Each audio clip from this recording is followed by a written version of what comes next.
2 years ago, he was at Penn State, but now Jeff Hostetler is the quarterback for West Virginia University. Throughout the regular season, he made the big play, like this link-up with wide receiver Rich Hollins, who averaged 27 yards per reception. Another big reason for the Mountaineers' 9-2 season is Darryl Talley, a consensus All-America pick at linebacker. At 6'4", 225 pounds with great speed, he's already being compared with the Giants' Lawrence Taylor and spearheads the 11th best defensive unit in the country. Tonight, that defense will have its hands full in the Gator Bowl as West Virginia faces Florida State and tailback Greg Allen. Allen is just a sophomore who shares playing time with senior Ricky Williams. And one thing he knows is how to get into the end zone. He scored 1 touchdown through the air this year on this reception against East Carolina and scored 20 more on the ground to lead the nation with 126 points. As a team, Florida State is second in the country in scoring. The Mountaineers and the Seminoles tonight. ABC Sports presents live from Jacksonville, Florida, the 1982 Gator Bowl. The Mountaineers of West Virginia against the Seminoles of Florida State.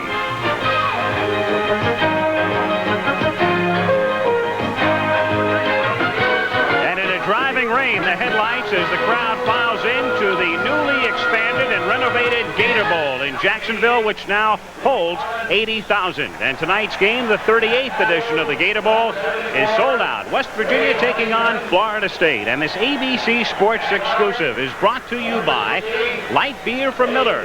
Everything you've always wanted in a beer and less.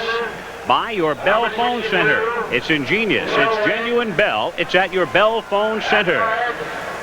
By Merrill Lynch, whose ability to guide you through the intricacies of investing makes them a breed apart. And by Chevrolet. Chevrolet is USA 1, and USA 1 is taking charge. It has been raining off and on all day in Jacksonville. A cold front passed through yesterday. 51 degrees, our game time temperature. We were in the 70s here yesterday and in the 80s Monday. The wind out of the northwest gusting at 15 miles per hour. The forecast, more rain. And right now, as you look around, the field is in decent shape. But West Virginia coming out onto the field right now figures to benefit if it continues to rain. The Mountaineers, an independent team, started the year with a big upset victory over Oklahoma in Norman. Then they beat Maryland, and Maryland went to the Aloha Bowl. They were 3-0 going into the Pitt game, led Pitt 13-0 with 11 minutes to go, and then Pitt came from behind to win. Their only other loss was to Penn State, a team that will be playing for the national championship in 2 days. 24-0 was the final there. Then West Virginia won its last 4 to finish with a mark of 9 wins and 2 losses. And here come the Seminoles of Florida State. It's an easy trip for Florida State. Tallahassee is just 166 miles from Jacksonville. So most of the folks here tonight will be rooting for Florida State, which began its season with a victory over Cincinnati. They lost to Pitt. This was a team a lot of people thought would finish at about 500 this season, but as you can see, they reeled off 7 consecutive victories.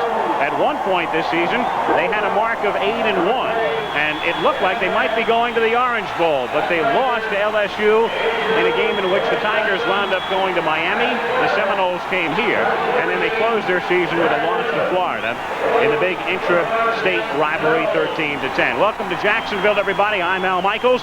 This is by no means the most glamorous of the postseason bowl games. Neither team has a remote shot at a national championship, and we think it is one of the more interesting matchups because it is very hard to figure. These two teams have never met each other before, and it's a great contrast in style. As far as Florida State is concerned, they are offensively oriented. It is a team that not only scores a lot, piles up a lot of yardage, but they love the big play. Bobby Bowden, the head coach, freely admits we look for a touchdown on almost every play when most teams are just looking for first downs. Gadgets galore, reverses, fake reverses, double reverses, Statue of Liberty, handoff, throw back to the quarterback, you name it, it's in their playbook. West Virginia got here basically on the strength of its defense. 11th in the nation, also a great kicking game. Paul Woodside set an NCAA mark with 28 field goals this season. Offensively, can they score enough points to win? Let's find out from Lee Grosscup. 25 years ago, the All-American quarterback at Utah. Happy silver anniversary. Thank you. Can the Mountaineers score enough points to win this game? Well, they have the man at quarterback to do it. Jeff Hostetler is a guy who stepped in this year for Oliver Luck, and he really took charge for them. Along the way, he managed to throw for about 10 touchdowns, over 1,800 yards. He ran 4 more in himself. And so he is going to be the guy who's going to be leading their offense. As you mentioned, defensively they've been strong. They have a linebacker named Darryl Talley, who some of the pro scouts feel will go in the first round. Might be the first linebacker taken in the pro draft this year. He's out of the mold of Hugh Green and Lawrence Taylor, and he really plays wall-to-wall linebacker. Well, Hostetler is the main man offensively for West Virginia. A completely different situation at Florida State. They're starting a quarterback who hasn't started the game since September. Well, they really have a quarterback tandem. They have Blair Williams, who'll be starting tonight. Kelly Lowry is the other half of that tandem. And really, whoever has the hot hand tonight is going to be the quarterback who will take charge for them. Now, at tailback, it's well established. They have a tandem. As you mentioned earlier, Greg Allen is leading the country in scoring. He's a sophomore with really superstar potential. And Ricky Williams is the senior. He's more mature. He's more dependable. He's an inside-outside runner. They also use him on draws and misdirection plays. The horse is Renegade, and there is the Florida State mascot planting the spear, as is customary before each Seminole game. At midfield, 80,000 looking on at the Gator Bowl. Florida State is a slight favorite. The Mountaineers and the Seminoles coming up from Jacksonville will have the kickoff right after this. Florida State will kick off. West Virginia winning the toss. They'll receive. Mike Rendina, who has kicked sparingly this season. He lost his job after an early season injury, gets to kick off in the Gator Bowl, and Willie Drury comes out from the 5, past the 20, and Drury still on his feet at the 29 and stopped at the 30-yard line. All right, Jeff Hostetler, who transferred from Penn State, sat out last year, had a fine season. Mickey Walzak, the fullback, he was the MVP in the Peach Bowl last year. Tom Gray is just a freshman. He starts at tailback. They have Wayne Brown starting at one wide receiver spot. The big play man, Rich Hollins, at the other. But Don Nealon, the West Virginia coach, said, I have 5 guys. You can put them into a dice cup and shake them all out. They're about even in ability at wide receiver. First down, West Virginia from the 30-yard line. On the first play from scrimmage, number 32, Tommy Gray, out for a gain of 2. Brian Joswiak is a sophomore. Scott Barrows is a sophomore, a young left side of the line. Then you've got senior Dave Johnson starting at center. Andre Gist had arthroscopic knee surgery in November. He's back. And Kurt Keel is perhaps their best offensive lineman, number 71. The tight end was Mark Rao. Last year, Rao a sensational season. This year, not as many catches, but still he's gotten the job done. On second down and 7, Hostetler rolling and throwing, and he finds the tight end, Rao, who takes it to the 49-yard line. Rao caught 32 this season. Last year he caught 64. Basically, they've been double-teaming him a lot this year, but he gets open here. Mark Rao, as you mentioned, now caught 61 during the regular season. Last year, he's running a simple out pattern here. Hostetler, after a little play action in the backfield, throws it out to him. The coverage there by Pat Milligan, number 19, and he spins away. He shows the extra effort and the good athletic ability that he has. On first down from the 49-yard line, this is Gray, who takes it across the 50. Gray to the Florida State 48-yard line for a gain of 3. West Virginia with a very mediocre running game. Let's take a look at the defensive line with McLean. Carricker is the man to watch, 76. Ponder in the middle, Foytek and Jacks on the outside. Prince Matt and Ken Rowe are the linebackers. Clayton is probably the best of that foursome, number 24. Second down, 7. West Virginia at the Florida State 48-yard line. Walzak inside the 45 to the 44-yard line. It'll be third down and 3. West Virginia, a lot of problems offensively this season on the ground. None of their backs gained more than 350 yards all season. Now, when you put that into perspective, think about somebody like Herschel Walker, who's liable to pick up 350 yards in 2 weeks. None of the Mountaineer backs was able to eclipse that figure all year long. They're still trying to find a breakaway threat. They think Gray might be the guy. He's just a freshman. Third and a long 2. And it's Gray getting inside the 40. Stutter stepping. Moves to the outside of the 35 and gets to the 32-yard line where Harvey Clayton makes the tackle. Good call. There you are. They've been looking for that all year, that type of run. That's the tailback that they've been looking for. Al Michaels just said it. And it's the simplest play out of the I formation, the tailback blast or isolation play. It's really like hunting and pecking. And Harvey Clayton, the cornerback for Florida State, comes up and ultimately makes the tackle on Gray near the sideline. So the Mountaineers on the move at the 32-yard line.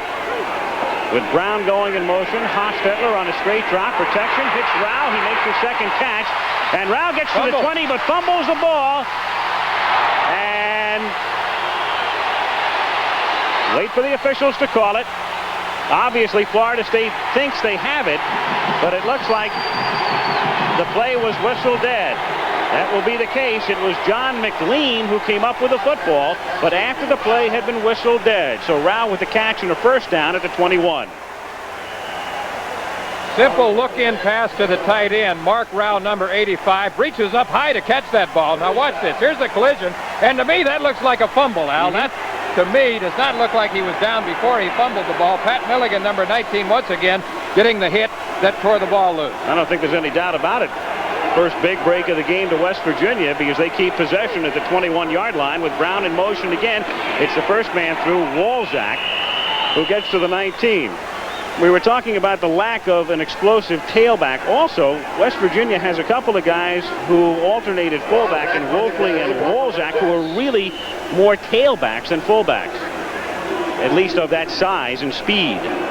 One more look. It looks to me like the ball leaves his hands before he hits the ground. Look at that right there. To me, that is clearly a fumble. But it wasn't called, and it's second down and 8. Hostetler faking, throwing over the middle, too high. The one-hand attempt by Darrell Miller. Incomplete. Pat Milligan covering on the play. 3rd and 8 upcoming. Pat Milligan's busy back there. Hostetler at Penn State in 1980 lost his job to Todd Blackledge. Didn't want to sit on the bench. So he transferred to Morgantown. Sat out last season. He had to under the rules. And this year, he's done a great job for West Virginia. Just a junior, 1 more year remaining. Thinking about applying for a Rhodes Scholarship. 3rd down and 8. Hostetler throwing and incomplete at the 5-yard line, intended for Mark Rao. Rao had position but had to jump. Again, they were picking on Milligan, who had help from McCrary. So it's 4th down, and here's where the game could be won. Right now, take a look at the replay. With Mark Rao, normally a tight end, is flexed out to the left this time. The ball is a catchable ball. However, bear in mind, it has been raining and is raining now. It is very slick down there, and it looks like the rain is going to continue throughout the evening. Last year, I remember listening to you and Ara Parzighi, and you had fog here last year. You couldn't even see the field. Best game nobody ever saw. Started to say this is where this game might be won tonight, the kicking game. West Virginia with a great kicking game. This is Woodside, but he has it blocked. And Florida State will come up with a football near midfield. So Woodside, who set an NCAA record with 28 field goals this season, he was 28 out of 31, has it blocked by Alfonso Carricker. Alfonso Carricker, probably the busiest man along the defensive line for Florida State. A guy who made a lot of tackles and a lot of sacks throughout the year, a lot of big plays for them. Came to Florida State thinking he was going to be a tight end, had been a basketball player in high school, and now has become the best of their down linemen. Big play for Carricker. And he's going to take that ball home with him. So the first big surprise of the night is Carricker blocks the field goal attempt by Woodside. 10:37 to go in the first with no score at the Gator Bowl. So a 15-yard personal foul penalty was tacked on to West Virginia. Florida State has completed a pass for a first down from the 35 to the 25. And it's 1st and 10 from the 25-yard line as Ken Burnett, the fullback, is stopped there. Darryl Talley making the tackle. Now, Blair Williams starts at quarterback. Kelly Lowry had been the starter for 9 games. Burnett, who carried the ball on the last play. You've got Ricky Williams, who'll be alternating with Greg Allen at tailback. Jesse Hester is very quick, just a sophomore. And on the other side is the freshman Hassan Jones. Second down, 10. Florida State at the West Virginia 25-yard line. Williams, who has a very strong arm, throwing over the middle. It's tipped and incomplete, intended for Tony Johnson, through his hands. Hassan Jones was there backing up and nearly came up with a catch. Hassan nearly got a touchdown in back of him there. It's a gift. Had he been about 3 yards closer to the football, he would have caught it. The offensive line, Jim Thompson is a sophomore. This is a young line and not particularly big. Ricky Render, 6'4", 250. McCormick is 6'2" and 230 pounds. Jamie Dukes is big. He's 6'1" and 270. Out of the shotgun. Rolling to his left. And Williams out of bounds at the 21-yard line. Run out there by Reggie Armstead. That is the first shotgun play of the year for Florida State. They put it in specifically for the Gator Bowl. It is 4th down at the 23-yard line. So Rendina, who was hurt, lost his job to Phil Hall, comes in. He has attempted 2 field goals during the regular season, both long attempts. This one from the 30-yard line, so it's a 40-yard attempt, and it will be no good. Wide to the right and a little short, and so both teams attempt field goals, come up empty. And West Virginia will get it back. We played 5 minutes and 41 seconds in the Gator Bowl.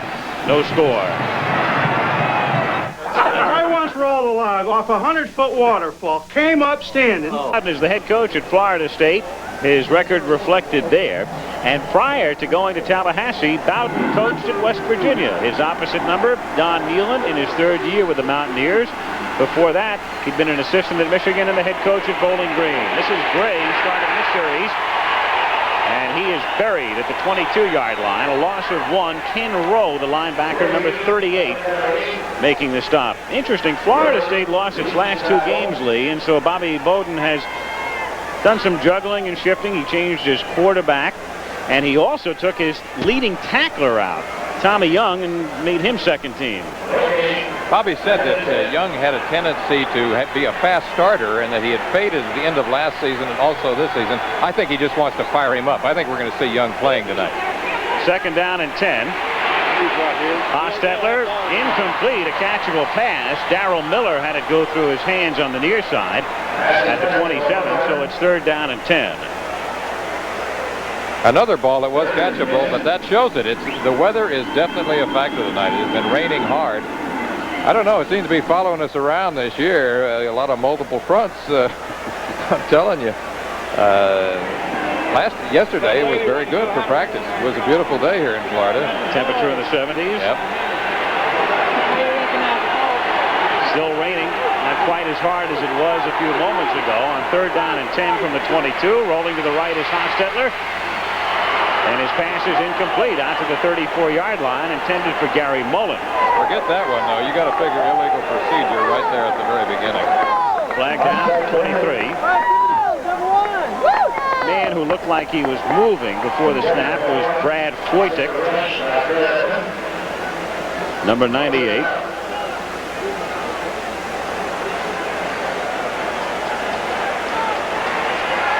And the march off here. Referee tonight is Robert Aye. Offside. Defense. So 3rd down and 5 for West Virginia at the 28-yard line. The extra defensive back comes in for Florida State. It's Gary Henry. And with Mullen in motion, Hostetler on a straight drop. Gets protected and throws into traffic and incomplete at the 35. Mark Rao was sandwiched. The Mountaineer fans want an interference call and won't get it. Ken Rowe was the man who covered and hit him. And it's 4th down and 5. Mark Rao, you pointed out during the year, was double covered a lot after the great season he had last year. Tonight, he has been the primary target on most of the Mountaineer passes. He had a great season last year, though. 61 during the regular season and then 3 more in the Peach Bowl for a total of 64. Superick has to short hop it, and the kick is partially blocked. He gets a somewhat decent bounce out of it, and it rolls out of bounds at the 38-yard line. David Ponder was the man responsible for making contact with a football. So interestingly, the one area in which West Virginia figured to have a huge advantage was the kicking game. They have had a field goal fully blocked and a punt partially blocked, and Florida State has good field position at the West Virginia 38-yard line. 8:16 remaining in the first period. Another look at the block. David Ponder, number 85, the nose guard, coming in there and gets a great block. They sent 4 men in. 8:16 to go. First quarter at Jacksonville. 0-0. Florida's largest city, Jacksonville. 80,000 looking on at the Gator Bowl. No score first period. And Florida State from the West Virginia 38. It's Greg Allen making the catch and getting to the 22 for a first down. Allen and Williams, the tailback tandem, throughout the season have been alternating. On that play, they were both in the backfield at the same time. There it is. You see it perfectly right there. There's Williams on the left. Allen is on the right. They both run circle delays.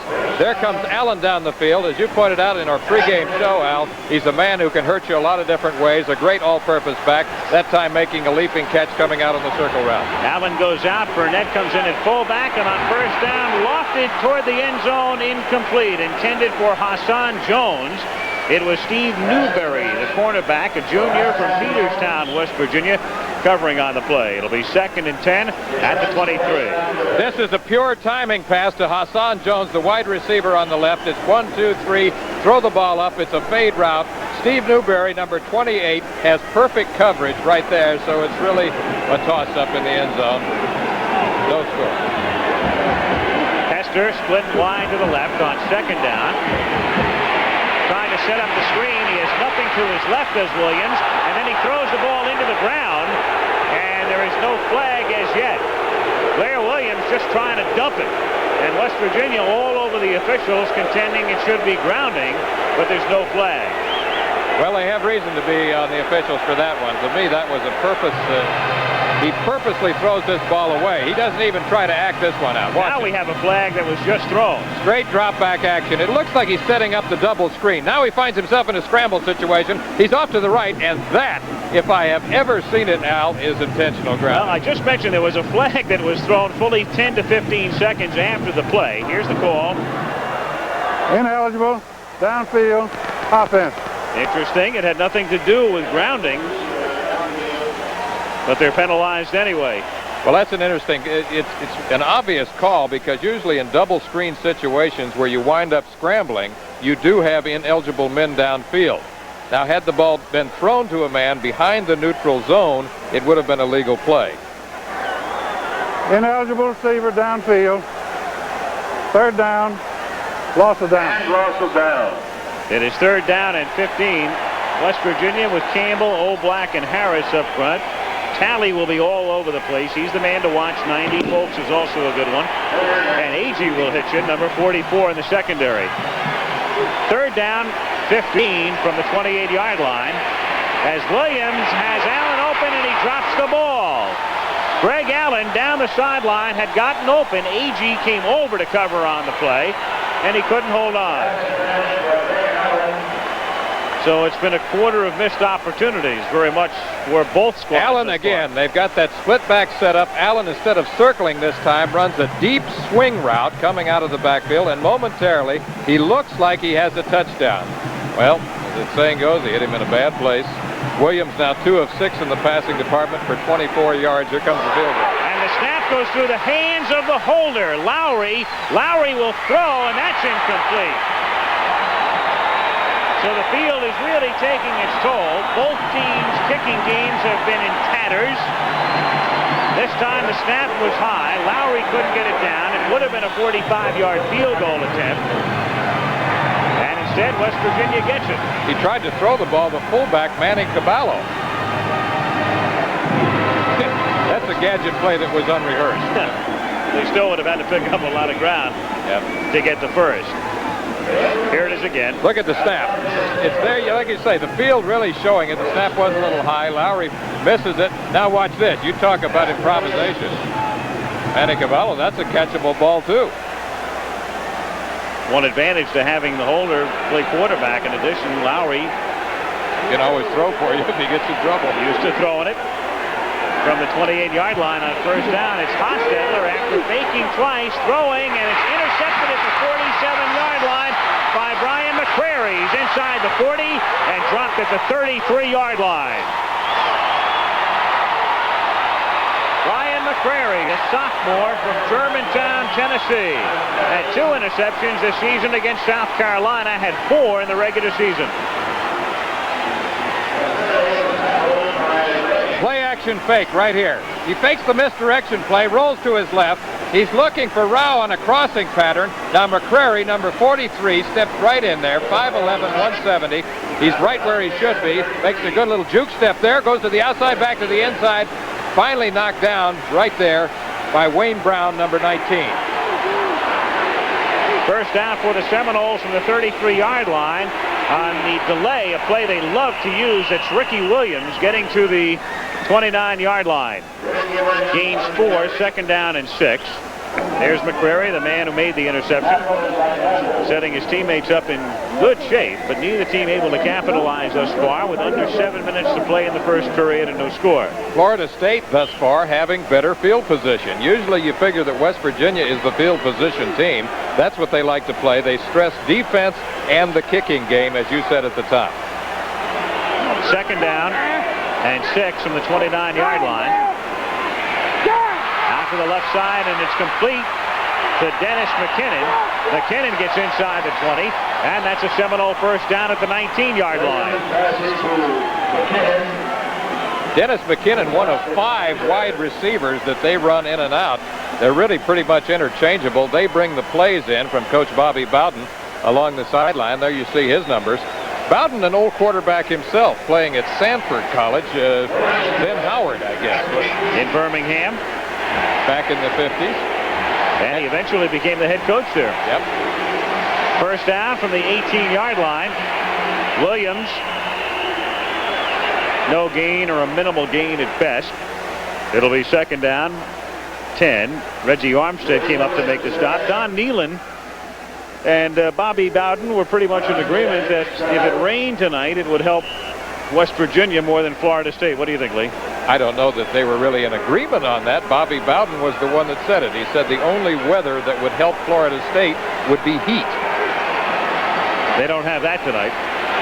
Second down and 10. And the pass is juggled and then caught by Orson Mobley, the tight end, at the 13-yard line. He was hit by the linebacker, Dave Preston, and he gains about 5. It's a good example of hand-eye coordination here because, first of all, there's a fake screen out to the right. Mobley misses the ball momentarily, but then, even though being hit, is able to come back and get the ball right there. Now, this guy is big. He's 6'6", 250 pounds. He's a baseball player. How do you find a uniform big enough to fit that guy?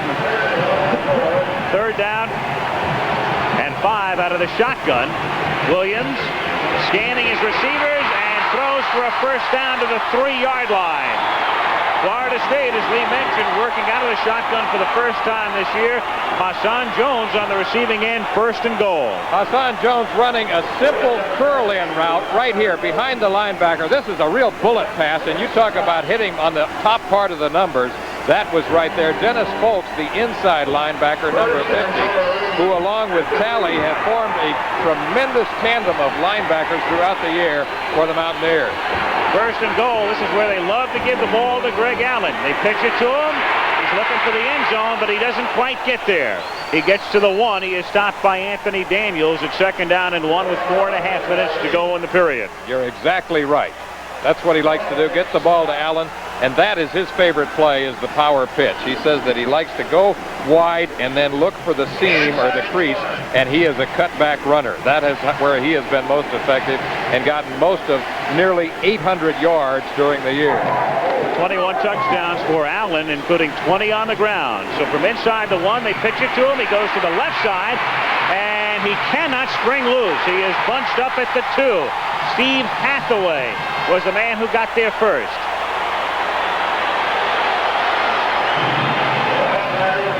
Steve Hathaway Hathaway, the counterpart of Darryl Talley. He doesn't get the pub like Talley, but this guy has been busy. Watch this, how he hangs on right there. Even though Greg Allen is battling, he holds on. Tim Agee comes up and puts on the finishing touches. Agee, as you mentioned, is a guy who will hit you. He's one of the most aggressive players on their team. One of the Mountaineers is shaken up, so Williams comes over to the sideline. The man who's injured is Todd Campbell. No score, first period. Assistants, Todd Campbell, defensive lineman, senior out of New Kensington, Pennsylvania.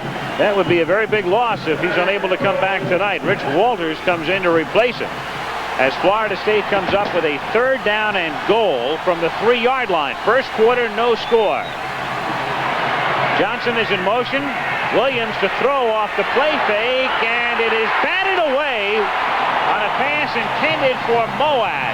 Batted away in the corner of the end zone. I believe it was Newberry who went into the fence, number 28. The fence very, very close to the back of the end zone. Newberry made a tremendous play to save the touchdown, and he gets up and he's all right. He just saved 6. Steve Newberry really puts his body on the line here. Play action fake. Moe at the tight end on a crossing pattern, appears open there momentarily. Great effort. Philip Hall is back in to do the kicking after Rendina had attempted 2, and Hall kicks it through. So they settle for 3, getting the field goal. It was spotted at the 10. A 20-yard attempt is good. And with 3 minutes and 30 seconds remaining in the first period, Florida State is on top by a score of 3-0. So the kicking game has indeed made a difference at this point, but it's been just the opposite of what you might expect. Everything is pretty much opposite of what was forecast. Florida State, the team who's being the field position team, and they're now ahead with the kicking game. 3-0 on the field goal by Hall. Well, we don't have to tell you, in 48 hours, New Year's night, the Sugar Bowl, Georgia ranked number 1. Penn State ranked number 2. 8 o'clock Eastern, 7 Central, 5 o'clock on the coast. National championship at stake. Herschel Walker and company. Joe Paterno looking for his first national championship. New Year's night on ABC, the Sugar Bowl. That's the big doggy. Here's Rendina to kick off after Hall had kicked the field goal. Gary Mullen takes it from the 1 to the 10, 15, 20. Mullen with some room down the side and gets out to close to the 35-yard line. Brian McCrary making the stop. Mountaineers will take over at the 33-yard line. Seems like half the state of West Virginia is down here. They brought about 16,000 folks with them. They've been making some noise in our hotel, I'll tell you that. All over town. Enjoying themselves. It's the first time in the 90-year history of Mountaineer football that the team has gone to back-to-back bowl games. Last year, they went to the Peach Bowl and upset Florida. Wolfley and Beck are the running backs in this set, and Wolfley gets the call. He takes it to the 37. Ron Wolfley is a sophomore from Orchard Park, New York. His brother Craig is an offensive tackle for the Pittsburgh Steelers. Craig played at Syracuse. We attended the Gator Bowl banquet last night, and as you mentioned, these teams have never played before. But based on what we saw last night, I have the feeling that this might be the beginning of a very intense rivalry between the two schools. Well, word has it they're trying to wind up on each other's schedules in the near future. Yep. Nothing official yet. 2nd down and 5 from the 38-yard line, and it's Wolfley. Moving forward out to the 46, John McLean making the stop. 2:40 to go in the first quarter. Wolfley, a sophomore, 215. You mentioned this. Their backfield, by comparison with, say, a Florida State or some of the really publicized backs in the country, pretty much nondescript. But they have about 5 backs who are pretty much interchangeable and good nuts and bolts runners. Don Nealon, 3rd year at Morgantown. His team with a first down at the 46-yard line, and again through the middle it is Wolfley. Turning for 4. This is an important part, obviously, of West Virginia's attack tonight, especially on this type of field. They've got to be able to churn up some yardage. pick up some ground on the ground. They want to establish the run. As I mentioned, Don Nehlen's priorities basically are the kicking game. That sets the tempo. Defense, the running game, and the passing game less with an accent on high percentage passes. Second down, 6 from the 50. The tailback, Curlin Beck, gets a yard, maybe 2. Beck was the only back for the Mountaineers this season to rush for over 100 yards in one game. He went for 102 against East Carolina. It's third down and 5 from just inside the 49-yard line. Hostetler's favorite target so far in these passing situations has been his tight end, Mark Rao. Let's see if he goes upstairs again. Hostetler has attempted 6 passes, and in 4 instances he's been looking for Rao. West Virginia has just taken a timeout with a third down and 5 coming up from the 49-yard line. 1 minute and 9 seconds remaining in the first quarter. Bobby Bowden, Don Nehlen, both former quarterbacks. Now, Don Nehlen was a split T quarterback at Bowling Green. His senior year of football was the same as mine, 1958. He has been very influenced through the years by Bo Schembechler. Bo was the line coach at Bowling Green back in 1956. Later, he worked under Bo at Michigan, and his philosophy is very much like that of Bo Schembechler. Nehlen was the head coach at Bowling Green for 9 years. Don was telling us yesterday, he said, I had a lot of success up there, but every New Year's Day, I'd sit at home and I'd watch all of the big bowls on television. And finally I said, hey, look, somewhere down the line, I've got to look for a major college job. So he went with Schembechler as an assistant, then got the chance to go to West Virginia. Well, he's not quite to New Year's Day yet, but he's close. Of course, this year, Bowling Green went to the California Bowl. That's right, at Fresno. And Bobby Bowden, who took his team to the Orange Bowl in both 1980 and 81. Third down, 5. West Virginia from the 49-yard line. Hostetler slipping as he begins the roll, but looking for the first down and getting it, and he gets crushed at the 40-yard line, but he's picked up the first. Rowe and McLean made the stop, and Hostetler, as Lee mentioned, can run. That's why they're very excited about this young man, Jeff Hostetler. He's 6'3", 212 pounds. He has 4.7 speed in the 40-yard dash, which is certainly more than adequate. He works out. He bench presses about 380 pounds, so he's big, he's strong, he's quick, he's pretty mobile. He can throw on the move if he has to. He really has shown that he can pretty much do all the things that a quarterback has to do, along with coming up with the big plays. On first down from the 39-yard line, it's Beck through the middle. He gets to the 35. You saw the figures for the quarterback Hostetler rushing and his average of just 1.2, but oftentimes those numbers can be very deceiving because they include the times you're sacked. The numbers are misleading because of the sacks. Actually, if you took those sacks away, he would have a very respectable rushing average. He had 4 touchdowns on the year, and his longest run for a touchdown was 24 yards, which is pretty good. The clock is running with 10 seconds to play in the period. It is second down and 5 from the 35. And they do get the play off before time expires, and Beck gets nowhere. Half a yard, maybe 1. Gets to the 34. It'll be third down and 5. Young and Ponder in on the stop. And time has run out. According to the scoreboard clock, it has run out. The referee signaled that the ball was ready for play, and then all of a sudden the clock operator said, hold it. And he does. So the first period is gone. We played 15 in Jacksonville before 80,000 at the Gator Bowl. Florida State 3 and West Virginia nothing. West Virginia nothing at the Gator Bowl. Al Michaels with Lee Groscup as we start the second quarter.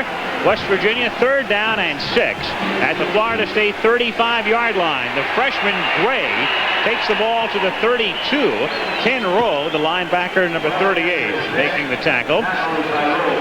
So it will be fourth down and 3. Now here's a situation where oftentimes you would see Woodside, their field goal kicker, coming in for sure, even though it would be a 49-yard attempt. The field is wet, and after some hesitation, they will still apparently send in the field goal unit. No, they're going to go with a punting unit. It's Superick instead. So again, here's where the field is playing a part in tonight's game. Instead of going for the field goal, perhaps on a dry surface, they'll try to pin him deep with a punt. Florida State, meanwhile, does not send anybody back deep. And, in fact, they take a timeout. Apparently, they did not have the right amount of people on the field. The only reason I can think of in a situation like this to take a timeout.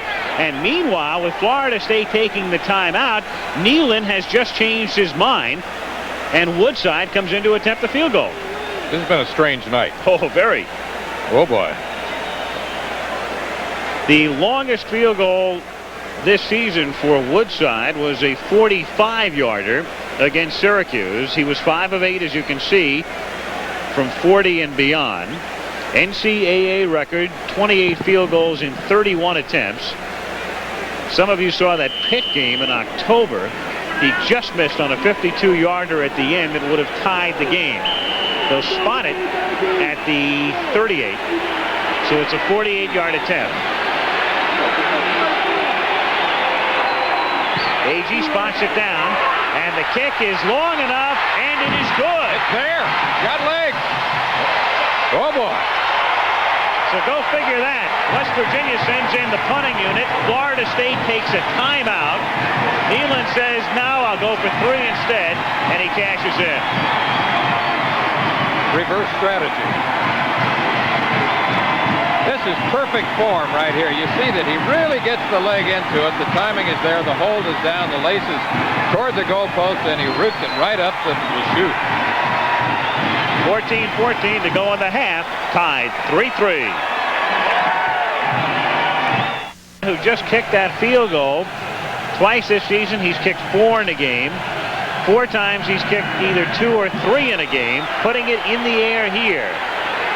It's Billy Allen from the 5 to the 10, 15. Allen cutting back out to the 25 and trying to turn the corner.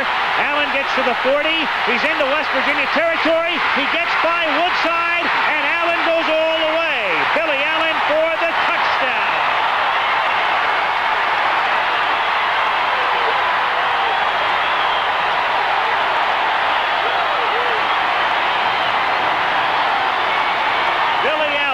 Who is the oldest player on the team. He was in the Air Force, then went to school.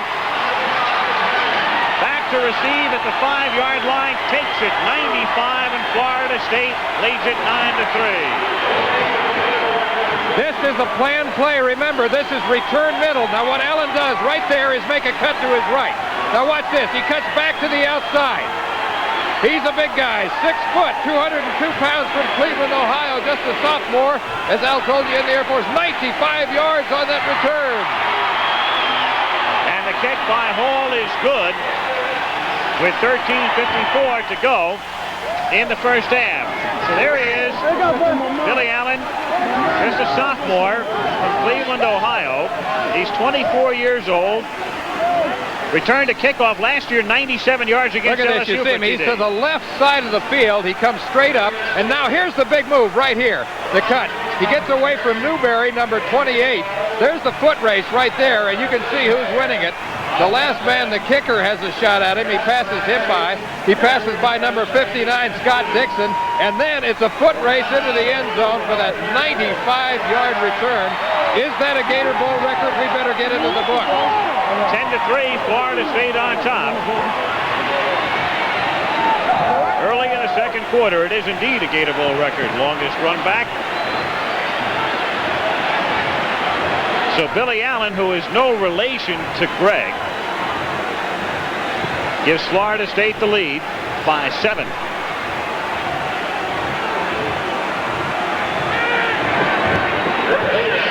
Allen played service ball in Europe. He was in the Air Force, and it was there. Bobby Bowden was speaking at a clinic in 1980 when Allen caught his eye. The kick in the direction of Drury goes out of bounds, so they'll do it again. Will Rendina from the 35-yard line. So it's been Rendina and Hall alternating as the place kickers. Rendina was highly recruited. Kicked last year for Florida State, but he was hurt, had a hip injury. They had to go to a walk-on. Hall Hall didn't relinquish his job until tonight when Rendina came in for a couple of kicks, and then they finally went back with Hall. Now they're going to let Rendina kick off. The previous record for longest kickoff return was held by Billy Hare of Clemson against Miami. That goes back to January 1st, 1952. That was 70 yards. Long time for that type of a mark to stand. 30 years. So from the 35-yard line, Rendina kicking down to Drury at the 9, out to the 20, and tripped up at the 27-yard line. Tim Mack making the stop. Still raining here in Jacksonville, and Ann Simon is working the sidelines tonight. Ann, what are the conditions down there right now? Well, look at my outfit. You can see from this. Normally I work the sidelines in my yellow ABC jacket. Tonight I have to do it in my orange ABC poncho. So you can see it's raining cats and dogs today. And the water on the sidelines is at least an inch deep in places, sometimes 2 and 3 inches. It's tough out here, but the field is slick. But we're having a good time. Back up to you, Al. All right, we'll try to stay dry anyway. Forecast said intermittent showers. It's been rather steady to this point. From the 28-yard line, first man through is Walzak, the fullback, and Walzak takes it all the way out to the 40-yard line on the first down as he picks up about 13. Walzak had good daylight there, but there again, the lack of a breakaway threat is one of the things that the Mountaineers have missed. You touched on it earlier. They have a lot of running backs who are good, tough, durable runners, but no real breakaway threat, no game breaker. West Virginia first and 10 from the 41-yard line. Florida State leading 10-3 early in the second quarter.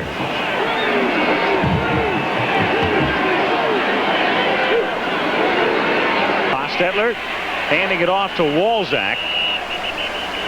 Gets a couple. It'll be second down, 8. Coming up at halftime, our Fireman's Fund flashback, a look at Bear Bryant's retirement. Ann Simon was in Memphis last night, interviewed Coach Bryant as he wrapped up his career with a victory over Illinois in the Liberty Bowl, win number 323. We'll feature it at halftime. Bobby Bowden well behind the Bear, but a pretty good mark on his own. He's won 131 in his career. Watching his team on defense, second down and 7. From the 44, they pitch it to Gray. The freshman looks for some room inside and finds nothing at all.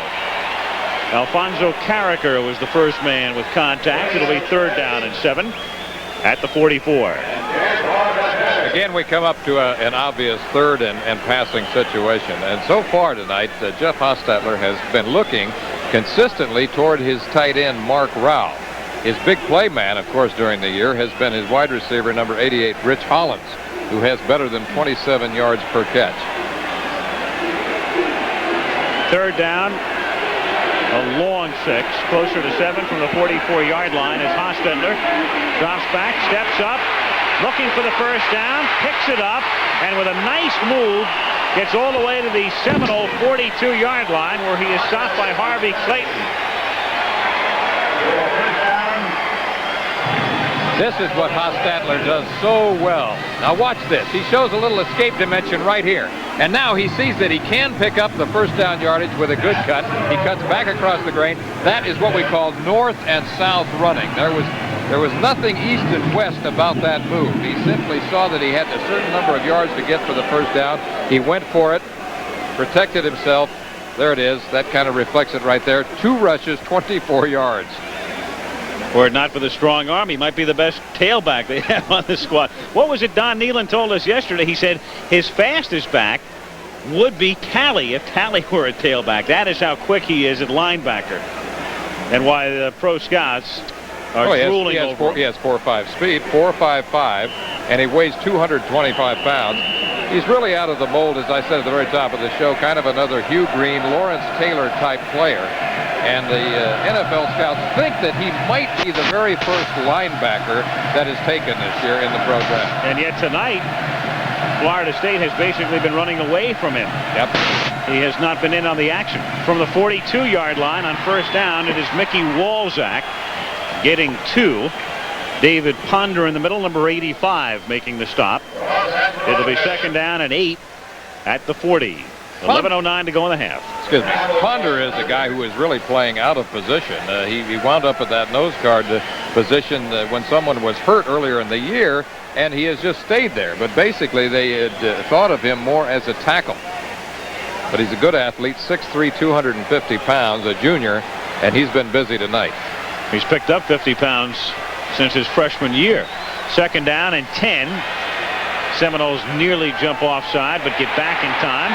And it's Walzak for a yard or so. Nothing special, just moving through the middle. And it's 3rd down and 7. But this is the kind of drive that the Mountaineers want to establish. We talked to Don Nealon yesterday, and we asked him, what's the key? What's the key to stopping Florida State? He said, we've got to keep Florida State's offense on the bench. And those are the stats. Those are the kind of numbers he likes. He would like to control the football on the ground. And when he does pass, he would like to come out of play action and throw the high percentage passes first. If you're going to throw deep, throw that later. On 3rd down and 7, Hollins is split to the left and Brown to the right. And we have a flag before the snap. Usually means too much time. Clock is down to 0. The 30-second clock, and that is indeed the call. So the delay costs them 5, moves them back to the 44-yard line after they march it off, and it will be 3rd down and 12. Florida State leading it 10-3. Delay, 25-second count. Offense. I think I said 30 seconds earlier. NFL 30 seconds. In college you get 25. Well, you better make up your mind a little faster. Yep. Well, he's going to be a possible Rhodes Scholar. He can do it. That's right. And he's off. 3rd down and 12 from the 44-yard line. After 2 fakes, it's Hostetler rolling and throwing again for Rao and incomplete. Hostetler took a shot but gets helped up. Ran that play before without much success. Taking the misdirection. Wojtek was the man who nailed him. And now they're out of field goal range on 4th down. Hostetler is just 2 out of 8 thus far for 28 yards. So Nealon has been able to establish that ground game that he wanted. The tremendous difference in rushing yardage. But Hostetler doing nothing through the air, and the kicking game has not done its job in particularly stellar fashion. Pretty nondescript. Yep. Super X kick. That one was nearly blocked, but he gets it away. And it's fielded at the 12-yard line by Cedric Jones. Down at the 13. We also have a penalty flag down. Marker down at the 45-yard line. Tommy Young came flying in that time. Young nearly blocking the kick, and it could very well be running into the kicker. So that could change the complexion. Florida State is indicating we'll have an offside call. Offside, defense, decline. Okay.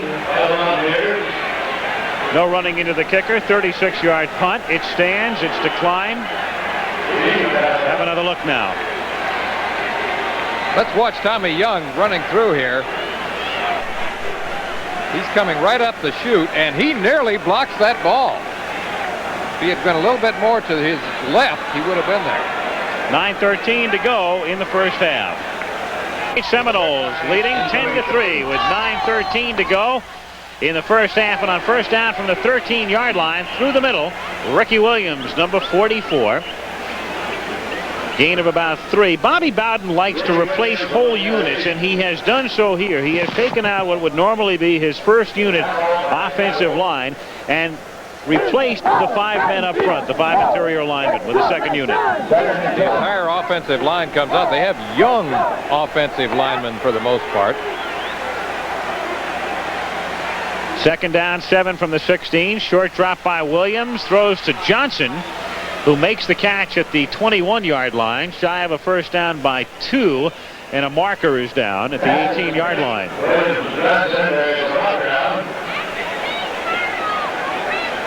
Got a holding call against Florida State. So the options are being discussed. The pass gained about 4 yards.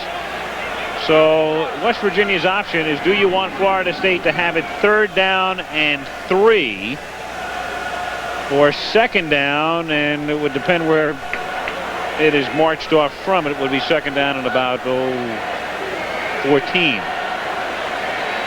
We're going to take the penalty. Yeah, I like that 2nd and 14 sound a little better. Yep, a whole lot better.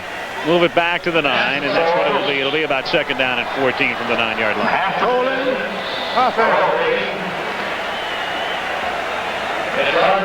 However, that is not something that scares the Seminoles. They are a team who will put the ball up from most any place on the field. They believe very strongly in their passing game, and they don't look at it as something that is dangerous. They feel that they can control the football with high percentage passes, or they'll stretch it vertically and go for the whole load. 2nd down, 14 from the 9. Dropping back into his end zone is Williams, and throws out to the 15-yard line to Mobley, and Mobley is run out of bounds at about the 21. Dennis Folks covering on the play. They did not pick up the 1st down, but he's only about 2 yards shy. Orson Mobley and Zeke Moat, the 2 tight ends, run plays in and out along with the wide receivers. They really have about 7 guys that they will scatter the ball around to among the immediate receivers, and then they also throw to their backs.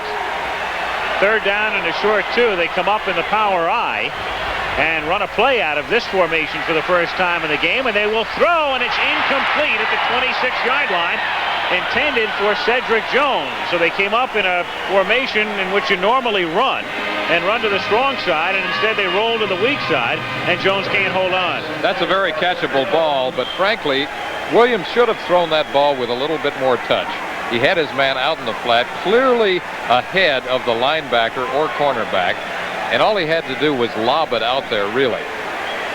He drilled it when he should have touched it. Brian Harlow is a freshman from Brandon, Florida. His first punt of the night. It is a wobbly kick that will bounce near midfield. It takes a good Florida State bounce and then just dies on the wet grass at the 39-yard line. So near midfield, it will be the Mountaineers with the ball. A 40-yard kick, not very artistic, but a decent kick distance-wise. 7:56 to go, 2nd period. Seminoles lead 10-3. 39-yard kick on network television. How about that? Oh my God! Little nourishment on the sideline. Well, nutrition is important. Yeah. They've had a little bit more to cheer about tonight than their counterparts, as Florida State leads at 10-3 about halfway through the 2nd quarter. West Virginia starts this drive from the 39-yard line. 1st and 10. A fumble by Wolfley, and it looks like Hostetler was able to recover. He did. So he didn't leave the scene, and it was fortunate for West Virginia.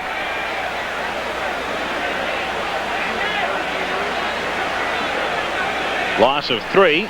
However, that wastes a down, and now they come up in an obvious pass situation, and this is a very important time for them right now. They're trailing 10-3 in the football game, and they want to get something established. They really haven't had a drive with any great continuity as yet.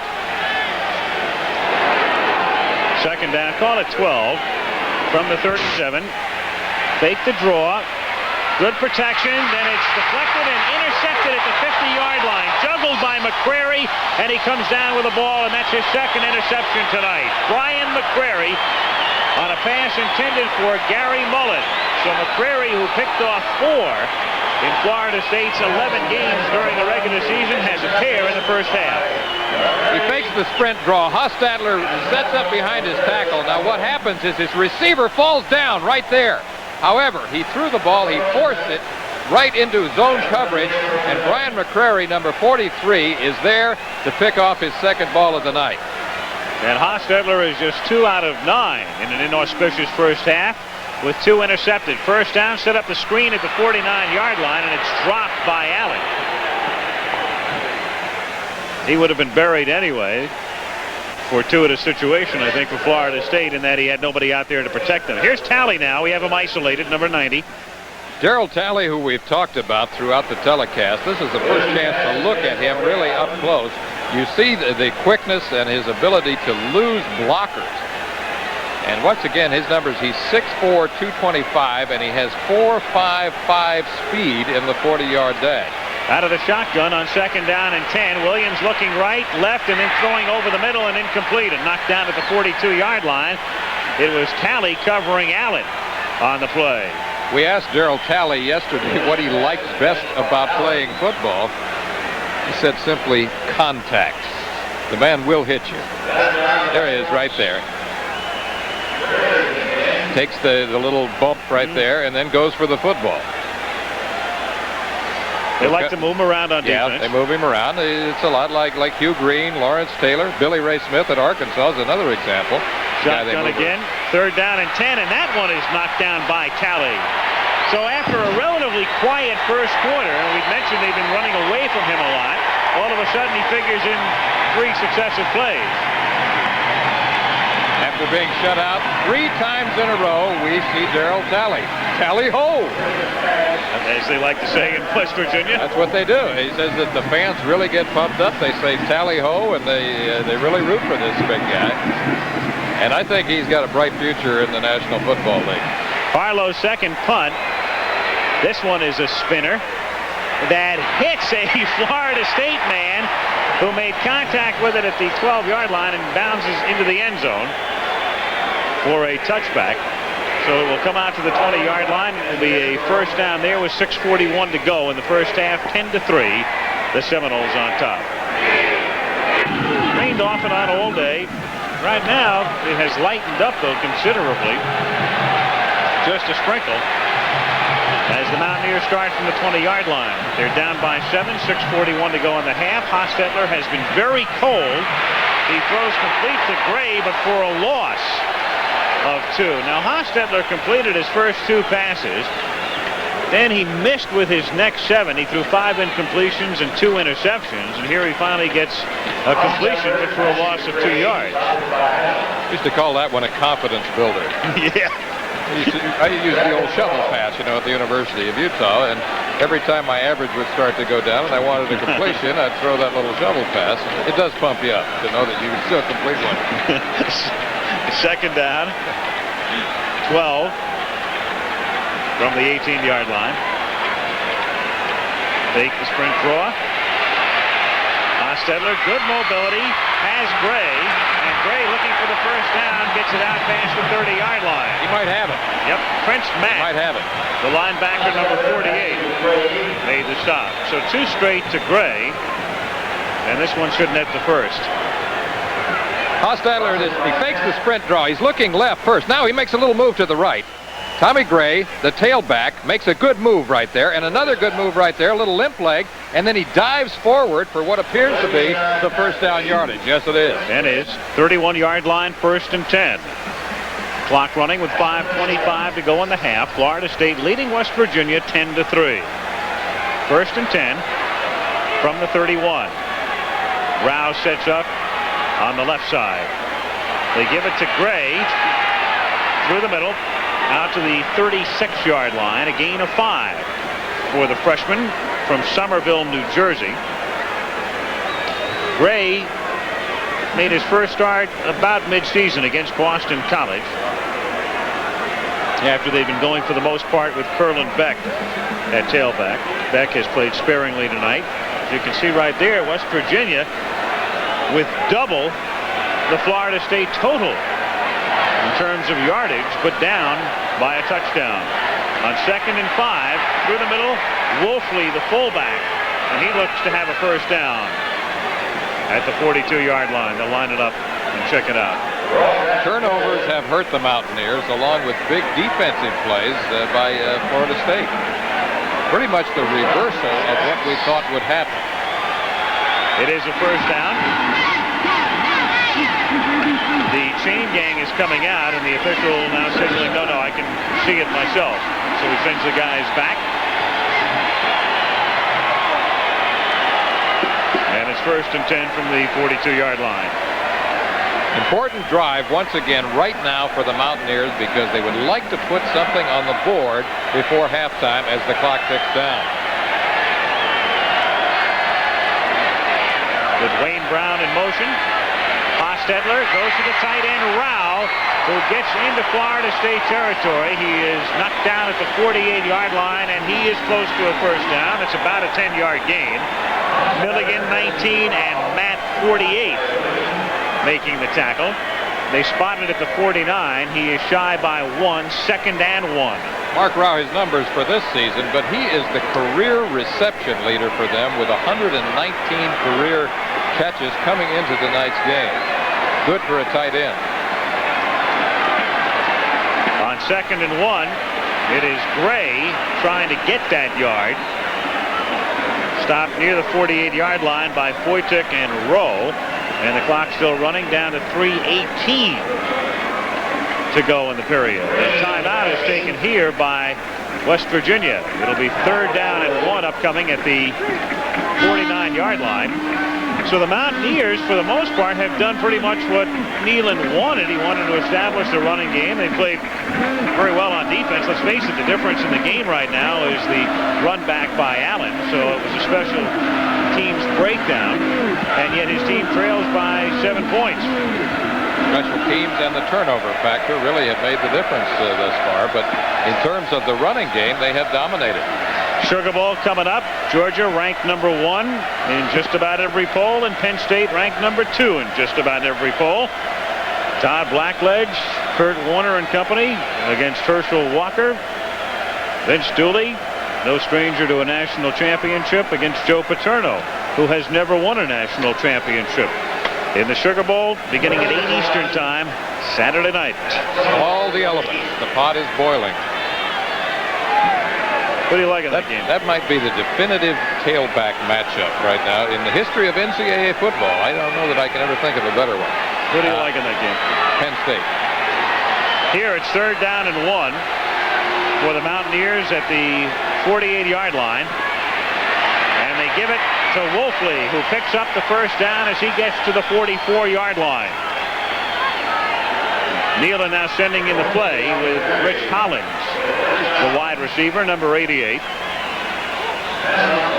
Miller goes out. Ball is at the 44-yard line. 1st and 10 Mountaineers. Hollins split left. Brown spread to the right. Under 3 minutes to go in the half. Hostetler dropping deep. They try to set up the screen, and it is incomplete. The screen to Gray. Gray is shaken up. He was blasted by John McLean, number 86, a junior from Sebring, Florida. This is what you call reading the play. Reading the screen is exactly right. Now, Hostetler does a good job of setting this up. He looks to his right. McLean is right there to stick Gray. That's how do you do right there. And Gray is down. The freshman, Tom Gray, taking a lick. Curlin Beck comes in to spell him. Not serious, obviously, as Gray, just shaken up from the moment, trots off. But Beck will spell him on the next play with 2:47 to go in the half. West Virginia has just 1 timeout remaining. 2nd down 10. Hostetler is really going to have to throw on most every play now. He might mix in a draw or a screen.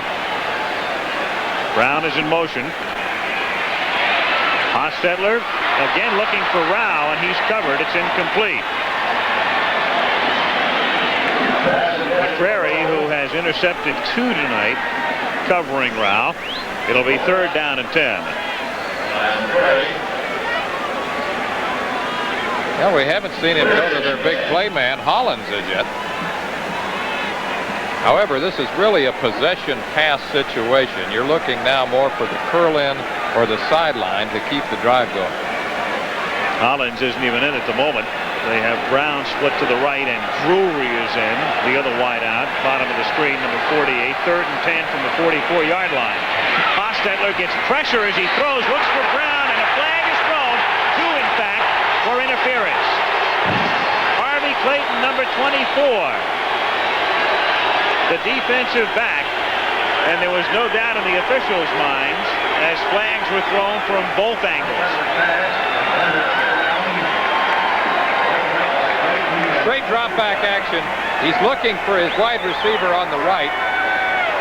Brown is right there. Now there is the premature contact by number 24, Harvey Clayton.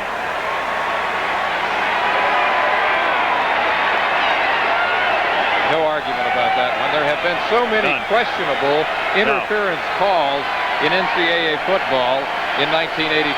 That one was not among them. From the 22-yard line on first down, Gray is back in, and he works his way just inside the 20 to the 19 with 2:28, 2:27, and counting down. McCrary making the stop along with Rowe. And it will be second down, about 7. Florida State on top, 10-3. Difference in the game, a 95-yard kickoff return for a touchdown by Billy Allen. On 2nd and 7 from the 19. On the delay, they give it to Gray, and that doesn't fool very many people as Foytek, number 98, makes the initial hit, a gain of about 2. It'll be third down and 5, and we have 1:50 to go in the half. Again, the Mountaineers have one timeout left. Beck comes in at tailback. Gray going out now. Third down, we'll call it 6. 3rd and 6, you got to be thinking pass. Maybe a rollout where Hostetler could utilize his good running ability. Or the sideline. Going straight back, under pressure as he throws, and incomplete, intended for Rao and well overthrown. So the drive began very nicely, but Jacks, number 84, puts the pressure on. Garth Jacks, number 84. That pressure right there is what forces Hostetler to throw the ball high, but really he had enough time to get the ball to his tight end Mark Rao, who was on a crossing pattern from left to right and was open. Again, we said earlier, sometimes you touch it, sometimes you drill it. That time he should have touched it. Woodside to attempt a 34-yard field goal. Spotted at the 24. Snap good, hold good, and the kick is good. So Paul Woodside, who kicked 28 to set an NCAA mark during the regular season in the 11 games, has kicked 2 tonight. He's had 1 block. He kicked 2 or more field goals in 10 of the 11 games that West Virginia played. The only game in which he did not kick a field goal was obviously the loss of Penn State, a game in which the Mountaineers were beaten by a score of 24-0. But a game that was closer than that would indicate, and as much as West Virginia picked up more than 400 yards offensively that day, but mistakes killed them. Mistakes have been hurting them tonight, too, to this point, because they have basically been dominating the game from an offensive standpoint, yet they're down by 4, 10, 6. They're doing the things that they really like to do. They're controlling the ball on the ground, and in the last 2 drives, Hostetler has started to complete some of his high percentage passes. Woodside to kick off. And Billy Allen will be the man in the middle. Allen running back Woodside's last kickoff, 95 yards. Allen, number 31. He's flanked by Cedric Jones on the near side, and they want nothing to do with Allen here. Covering up the ball at the 26-yard line is Jeff Bowden. That's Bobby's son, number 88, who plays on the special teams for Florida State. Bobby's got a few kids, doesn't he? He's got, I believe, 6 children. 6, yeah. And a Mountaineer influence there, too. Bobby, the head coach at West Virginia between 70 and 75. I believe 3 or 4 of his children graduated or are going to school at West Virginia. 1st and 10, Florida State. And a double reverse as Hassan Jones will throw off the double reverse, and it is incomplete. Tony Johnson, the intended receiver. So some trickery and deceit, but it got him nowhere. You said it at the very top. This is a team, they call it a smorgasbord offense because they'll show you a little bit of everything. Gadget play, pitch out, reverse, now the reverse pass.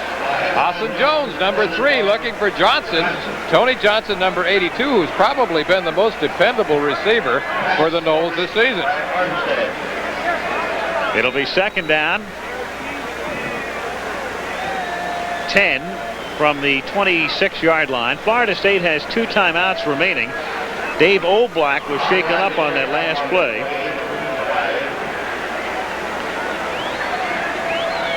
Defensive lineman. He's a good one, too. He's the nose guard who played so effectively in the ball game you and I looked at on videotape earlier in the year against Pittsburgh. He was very good. Ernie Anderson comes in to replace him on 2nd down and 10 from the 27-yard line. Pitch it to Greg Allen, who gets out past the 35, the 40, and all the way to the 43-yard line goes the sophomore, where Folks and Hathaway converge on the tackle, and the clock momentarily stopped on the 1st down with 55 seconds to play in the half. Surprise play, but a good gainer by Greg Allen. We talked about it earlier. That's his favorite play. It's the definitive play out of the I formation along with the blast, power pitch, or student body right. We've seen USC run it a million times, and he just finds that seam and goes for it. On 1st down, Williams off the fake, throwing and incomplete, intended for Tony Johnson. Johnson looked like Tony kept his eye on it to the last moment, but the ball just seemed to float as it reached his hands, and he couldn't hold on with 38 seconds to go in the half. Well, once again, the footing and the slippery ball has been a factor tonight. Now watch it as he goes up here. His footing does not seem particularly secure. And there, as the ball makes contact with his hands, he is not able to hold on. Tim Agee, of course, is an intimidating factor there in the secondary for the Mountaineers. He has been all year. Just a tiny bit of mistiming, too. It looked like he jumped just a split second too soon. Allen inside the 30. The 25 gets to the 20, or gets to the 42-yard line. So Allen finding room over the left side, getting into West Virginia territory. 30 seconds remaining in the 1st half. The clock momentarily stopped now for the 1st down, and they will stop it with a timeout to discuss what they want to do in the ensuing half minute. Greg Allen, as we talked about, is a sophomore with superstar potential. Now, he burst on the scene last season as a freshman, and in a game against West Carolina, he rushed for over 300 yards. He set an individual game record for freshmen, and in that game he got over 400 all-purpose yards, which was another mark for a freshman. So he really came on strong in his freshman year. 322 yards rushing and a total of 417 yards all-purpose in that particular contest. That was coming after a very impressive starting debut against LSU. Yep. Prior to that, in which he had gained more than 200 on the ground. So they're talking about Allen in terms of pumping him up for All-America maybe next year as a junior, and thinking ahead, if he has a good year next year, they'll start pumping him for the Heisman. Yep. Rain has just about stopped, but the rain gear still protecting the equipment and the anatomies of most of the 80,000 here. 30 seconds left. They got to put it up. They're in the gun. From the 43-yard line, Williams escaping from the pressure and then throwing into a lot of traffic and incomplete at the 25-yard line. Intended for Hassan Jones, and a penalty flag is down. Anthony Daniels covering on the play, and let's see about the call. Obviously interference. Is it offense or defense? Against the Mountaineers.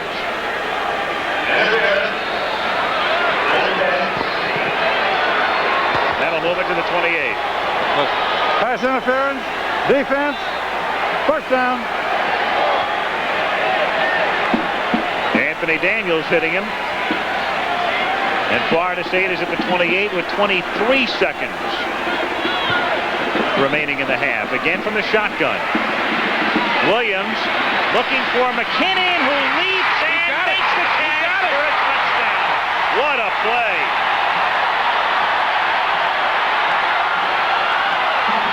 Blair Williams to Dennis McKinnon, number 6. McKinnon on a depth chart would be listed as 3rd team, but Bowden saying earlier he had 5 receivers, all very good. McKinnon might be number 5, but he's number 1 in Tallahassee at the moment. Number 1 in your hearts, right there. Dennis McKinnon. Whoa, boy. Great catch.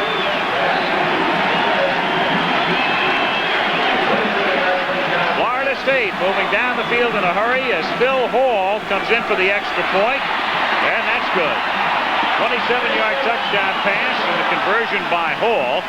And so with 15 seconds to go, as we look again, it's 17-6. Out of the shotgun, the snap was a little bit high. Now, this is the timing route. He is just throwing for the corner of the end zone. And look at McKinnon right there leaping and taking the ball away from number 28, Steve Newberry.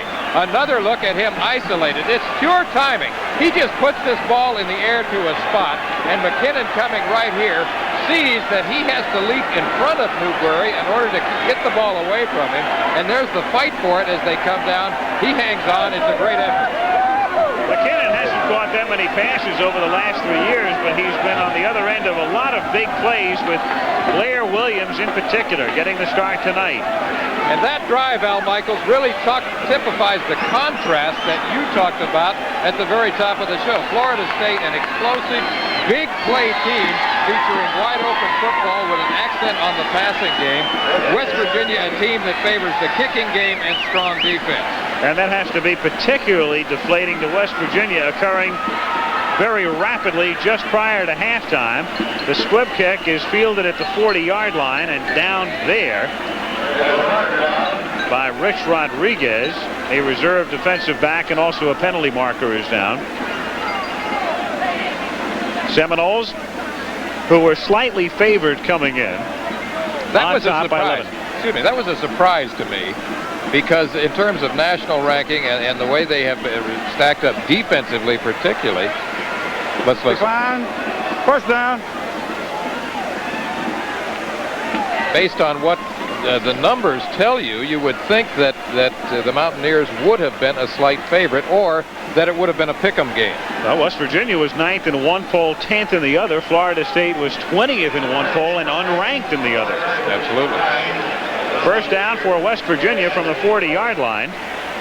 That's Mullen, number 1, in motion, and they'll be content to stay on the ground and run out the clock, figuring they're not going to get nearly the yardage necessary with so little time remaining. Tom Gray was the ball carrier, and the first half will expire. Very frustrating half for West Virginia. Meanwhile, a couple of big plays for Florida State. One a run back, the other a 27-yard touchdown catch. And at halftime, Florida State leads West Virginia in the 38th Gator Bowl by a score of 17-6. And there's Ann Simon in a lengthy spread earlier this autumn in Sports Illustrated. Came up with the ball after it had hit Orson Mobley. So West Virginia with a line drive kick and Florida State decent position. Campbell, Oblak, as you look at the Mountaineers defensively, and Harris are up front. Now the linebackers, there's Talley, number 90, relatively quiet in the first half. Preston on the inside, number 38, and joined there by Folks, who's a good one.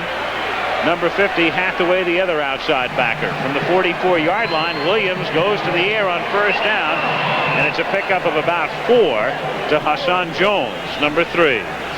The secondary is comprised of Reggie Armstead and Steve Newberry at the corners. And the safety man, Anthony Daniels, is a sophomore, 6'2", 200-pounder, and Tim Agee is a free safety at 5'11", 175.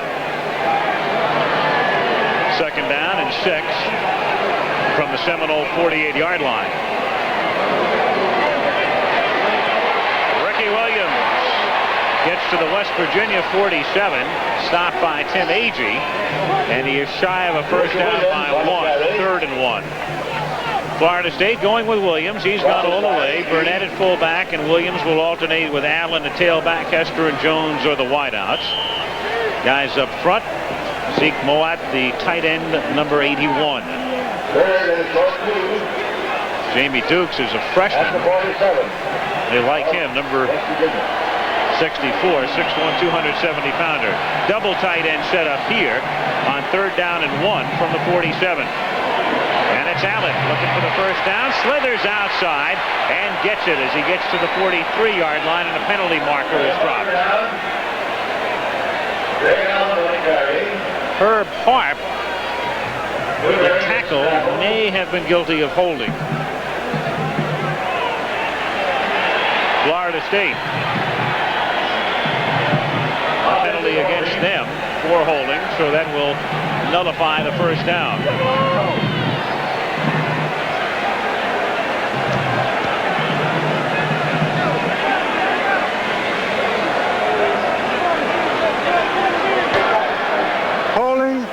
Offense.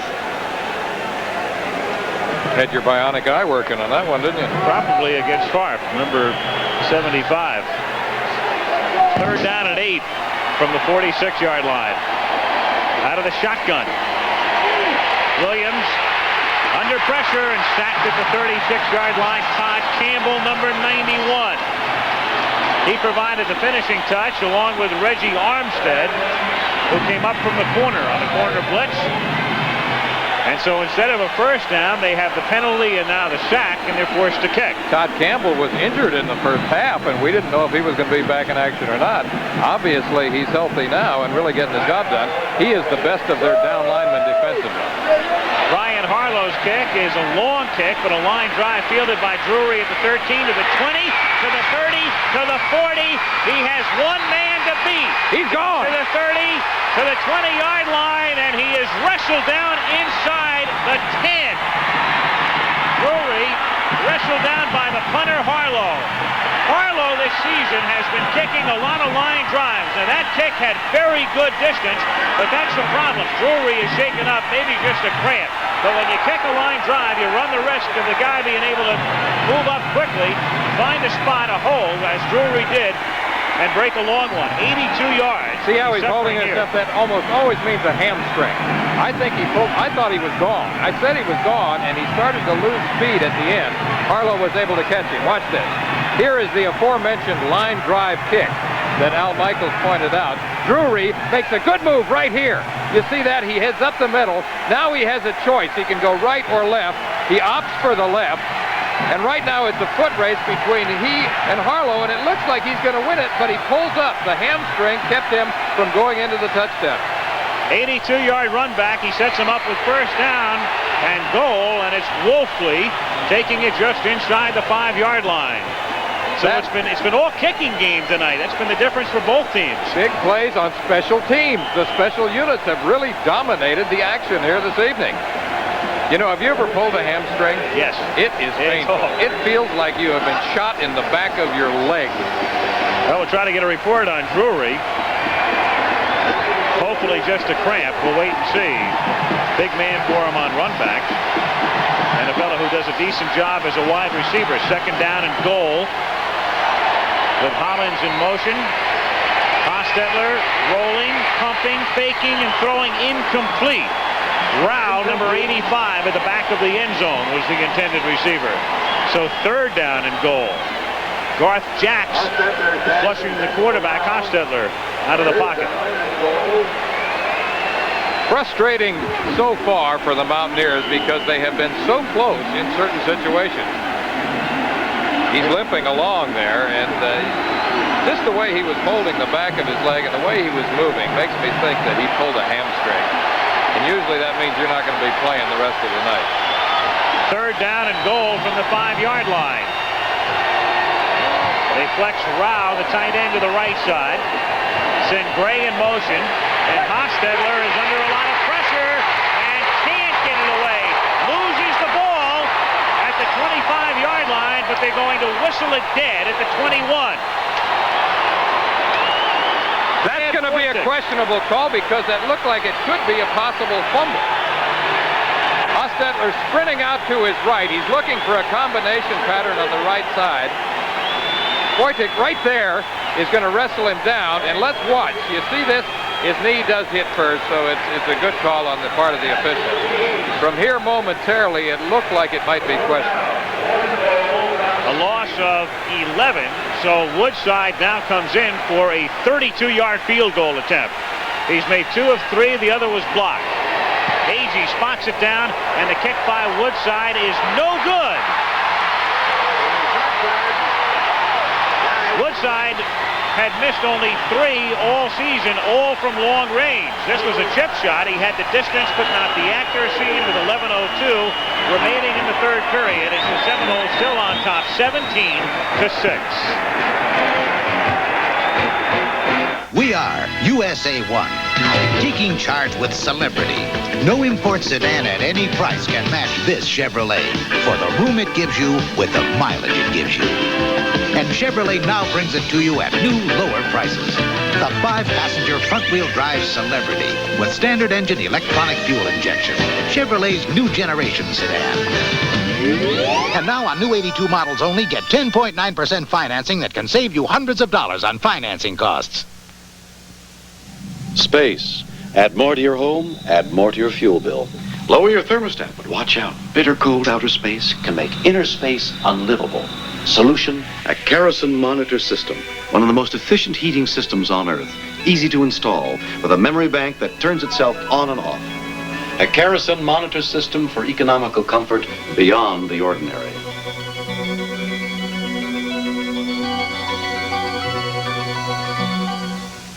Get back in the groove. Life in the fast lane with bowling's high rollers. The Professional Bowlers Tour 22nd year begins January 15th on ABC. You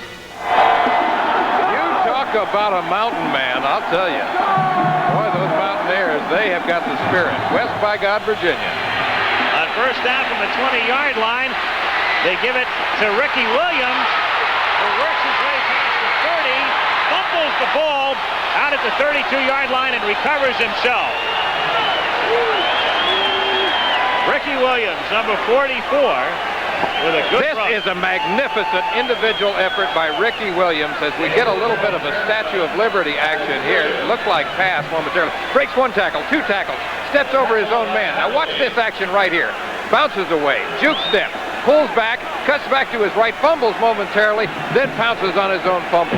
That is a tremendous individual effort right there by Ricky Williams, who had 857 yards during the regular season. First down after a 13-yard gain, draw play. They call Williams' number again. He gets out to the 37-yard line. Williams is a senior. We mentioned earlier he has been working in tandem with Greg Allen. It's amazing that Greg Allen was able to lead the country in scoring this year, getting into the end zone 21 times and playing just half the time. But he has to share duty with that man whose numbers are reflected there. Tailback tandems obviously can work, though. I mean, the obvious example is what SMU did with their remarkable tailback tandem. Dickerson James. Second down and 6. This is Allen.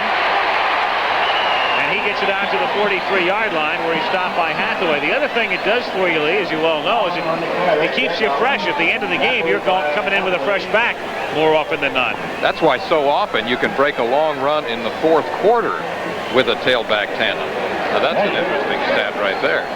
They'll measure for the first down. As you can see, the tailback tandem for Florida State has outgained West Virginia throughout the course of the season. West Virginia's entire running offense. And they have a first down. They're second on this drive. First and 10, Florida State from the 43-yard line. 9:45 to go, third quarter. Florida State on top 17-6 in the Gator Bowl. They keep coming at you with a lot of different looks, too. They'll be an I-team one time, then they'll go to split backs, then they'll be in the shotgun. Smorgasbord offense, show you a little bit of everything. From the 43-yard line, Greg Allen looking for room. No, sir. First man to wrap him up was Todd Campbell, number 91. You go back a couple of years when Florida State had a chance to win a national championship, came very, very close, went to the Orange Bowl where they lost to Oklahoma.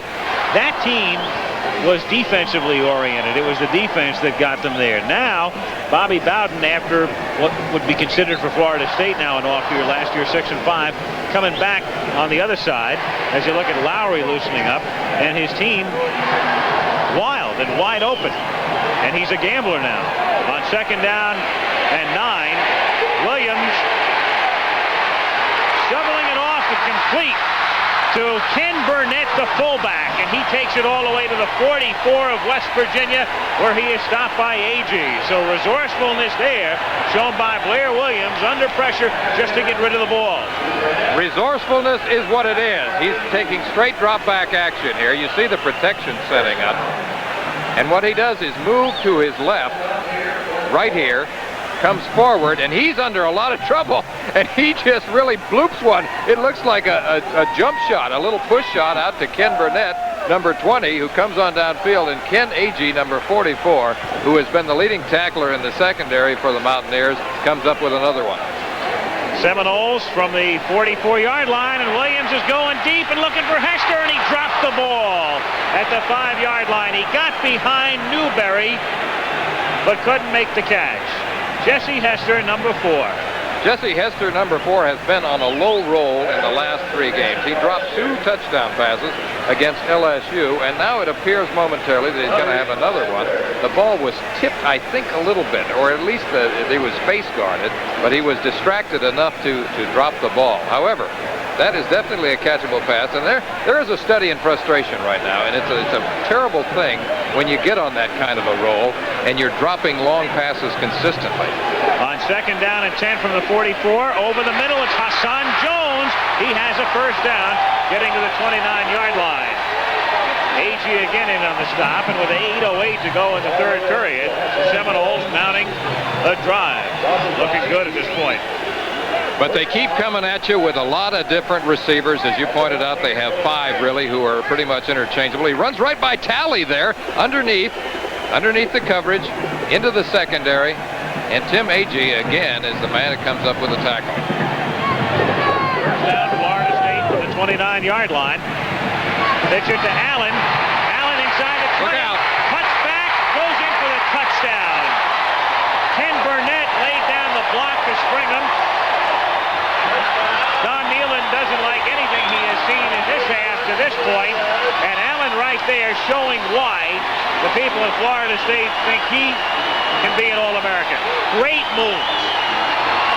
He has that instinct that every great running back has. Knows exactly where he is, when he has to make the cut, when to give you the juke step, when to turn it on. And he scores here to make it 23-6, and Phil Hall makes it 24-6. 2 great blocks by Burnett and Dukes that time. And to punctuate what Al Michaels just said, here is an example of the running of Greg Allen. Right there, the cutback. Juke step, limp leg, end zone. 7:46 to go as you look at Allen. 3rd period, 24-6 Seminoles. It's a funny feeling when you're 17, just finished. The kickoff fielded at the 4-yard line by Tom Gray of West Virginia. Hit hard at the 19-yard line and driven back by Larry Harris. So Florida State all charged up. West Virginia will begin this drive deep in its own territory. 7 minutes and 40 seconds remaining in the 3rd period. And the Seminoles are on top 24-6 as you look at the numbers on Florida State's last drive. And it was a well-conceived drive. Key passes by Williams and then the run by Allen. And a good mixture of plays. And remember, they had closed the first half with a quick drive through the air to go up by 11. Hostetler is under pressure, and down he goes, swarmed under at the 10-yard line. The charge led by Carricker and Foytik. There's Carricker, number 76, junior from Columbus, Ohio. Alfonso Carricker, number 76. Look at this man right here, number 76, blasting through from his defensive tackle position. 6'6", 250 pounds. He had 97 tackles. What a year he's had. He's been in on a little bit of everything. 8 quarterback sacks. You look at those numbers. They are really juiced up. Getting the fans going. 2nd down, 18 from the 9. Quarterback draw. Hostetler moving to the outside and is thrown out of bounds at the 19-yard line by Warren Hanna, number 9. It'll be 3rd down, 8. This is exactly the type of a game that West Virginia hoped to avoid. They don't like to be in the posture of playing catch-up football. They're down 24-6 right now, and that's not the kind of game that they like to play. They like to control the football. They like to get a lead and control it. 3rd down and 8 from the 19 as Hostetler has protection, and this time has a man open over the middle. Number 81 is Darrell Miller, a senior from Pittsburgh, Pennsylvania, and a first down out of the 36. Good call. Good throw. Maybe the best pass of the night from Hostetler. A third obvious pass situation. He came with a curl-in route to his wide receiver on the left. It might be the definitive third down play, that in the sideline cut. First down from the 36.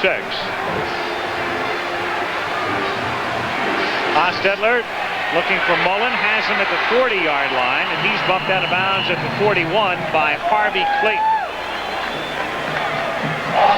Pickup of about 5, 6:18 to go in the third period. West Virginia on the move, but down by 18. Gary Mullen, a sophomore, 5'11", 170. Very simple route. Cuts it to the sideline, and the timing was right there. How about those sneakers right there? That sort of reflects what kind of a night it's been.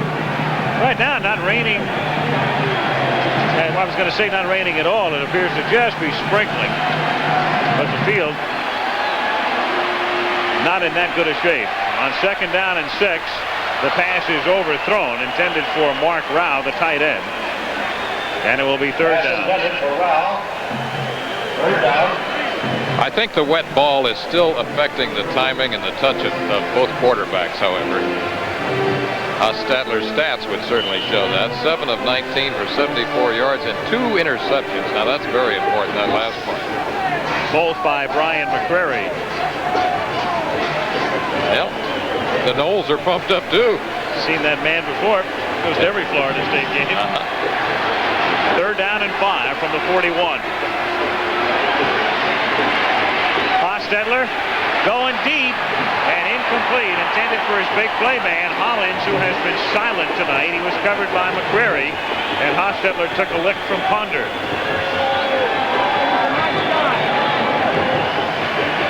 Play action fake right here. It close up. Now watch this. Now the pressure that Al is talking about is right there. Ponder, that is in your face. And it's fourth down and 5 now from the 41-yard line. As Steve Superick, a freshman from Virginia Beach, Virginia, takes the low snap. He's under pressure again, gets the kick away. It's a line drive, fielded at the 24 by Cedric Jones, picking up some blocking to the 30, to the 40, to the 45. Jones gets into West Virginia territory, and the punter Superick drops him at the 40, and a marker is down. Penalty flag is down. Back at the 31-yard line. Almost always you look for a clip. Cedric Jones with a good run back, but apparently much of it will be negated, apparently on a clip by Brad Foytik, number 98. But Nealon's got to be going crazy right now with all these breakdowns in his kicking game. Precisely the part of the game that he stresses the most. He's had a punt block, a field goal block, missed a field goal, had one run back for a touchdown against them. Now a long punt return, but at least he is saved by an apparent clip.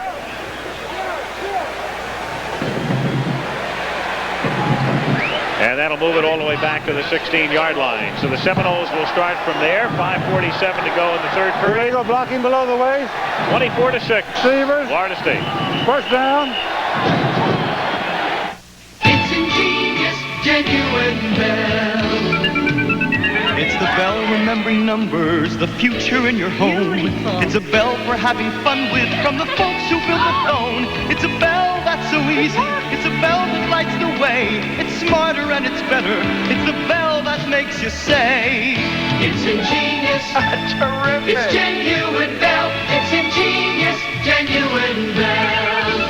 It's a bell that makes life easy every single day. It's a bell you can count on in so many ways. Every system we're designing, every product that we do, the better ways we're finding to connect the world to you. It's ingenious. Hi, Ed. It's genuine bell. It's ingenious, genuine bell. It's ingenious. It's genuine bell. It's ingenious, genuine bell. It's at your Bell Phone Center. Sunday, Matt Houston fights for heavyweights to stop a death in the ring. Florida State with a 1st and 10 from the 17-yard line. 5:47 to go in the third period. And the Seminoles on top by 18. A flag is down as Williams goes to the right side and is bumped out of bounds near the 20-yard line, but a marker is down.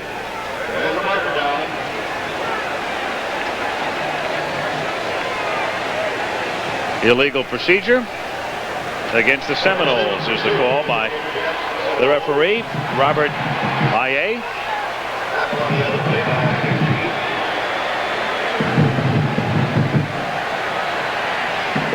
And a 5-yard penalty assessed here. Back to the 12. 5 minutes and 40 seconds remaining in the third period. Procedure. Offense. Still first down.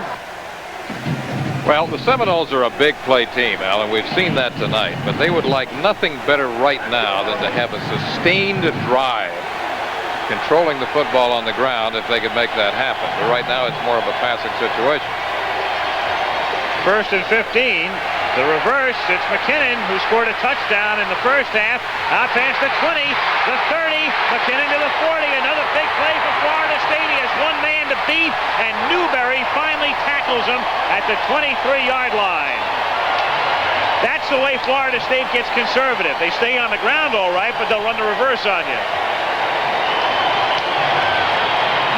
With a great block that time from McKinnon. That pretty much exemplifies what we're talking about, how they believe in trick plays, gadget plays, all kinds of reverses, Statue of Liberties, double screens, throwbacks. They have plays where the quarterback will wind up catching the football. They literally have that smorgasbord attack. My old coach, the late Cactus Jack Curtis, is the first one I ever used that term, the smorgasbord offense. 65-yard gain. It's Allen inside the 20, the 15, and he gets all the way down to the 7-yard line.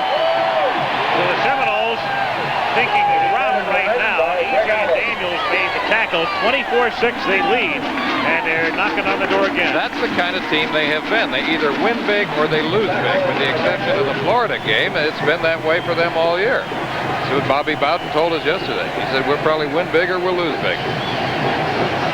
Outside of that Florida game, their two losses were to Pittsburgh by 20 and to LSU by 34. Yep. And as Lee mentioned, most of the games they won by scores like 59-8, 56-17 in routes. This is Williams, and they read that play well. Dave Preston, number 38, dragging him back. It'll be second down and goal.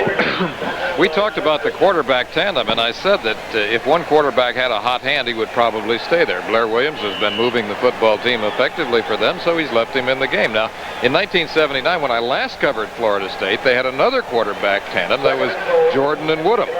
And they had to, Bobby said, I hope that I would never have to deal with that again, because he had for 3 years people talking about that, and now he's got a tandem again. And Williams went to the same high school that Jordan and Woodham attended as he throws to the end zone here, and it is incomplete. The official who was behind the play, as Weegee Thompson was the receiver, couldn't see it and was looking for help from an official who had a clearer angle, and he said no. It was either apparently trapped or dropped. Weegee Thompson ran a quick post pattern. Now, he's a big guy, lanky, 6'6", 216 pounds. He's on the left. He's running the quick down and in or quick post pattern. Now, look, the ball seems to be deflected right there. It looks momentarily like he has a touchdown, but the official right there says no. So it's third down and goal from the 11-yard line. As Williams drops back, throws for the end zone again, and it's incomplete, and we've got a penalty marker. No doubt about that one. Dennis McKinnon was the intended receiver, and Newberry made contact, and that was an obvious call. This is a blatant interference call. He is running a corner route, quick corner route. McKinnon to the outside. Here comes Newberry, number 28. Now watch the contact as his foot locks with McKinnon right there.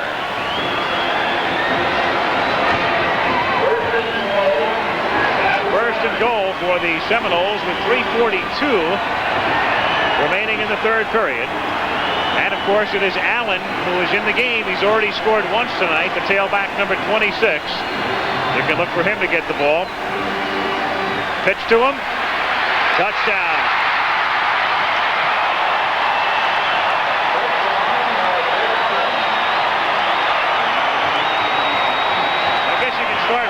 morning they call him Mr. Touchdown. That's what they call him on the campus in Tallahassee.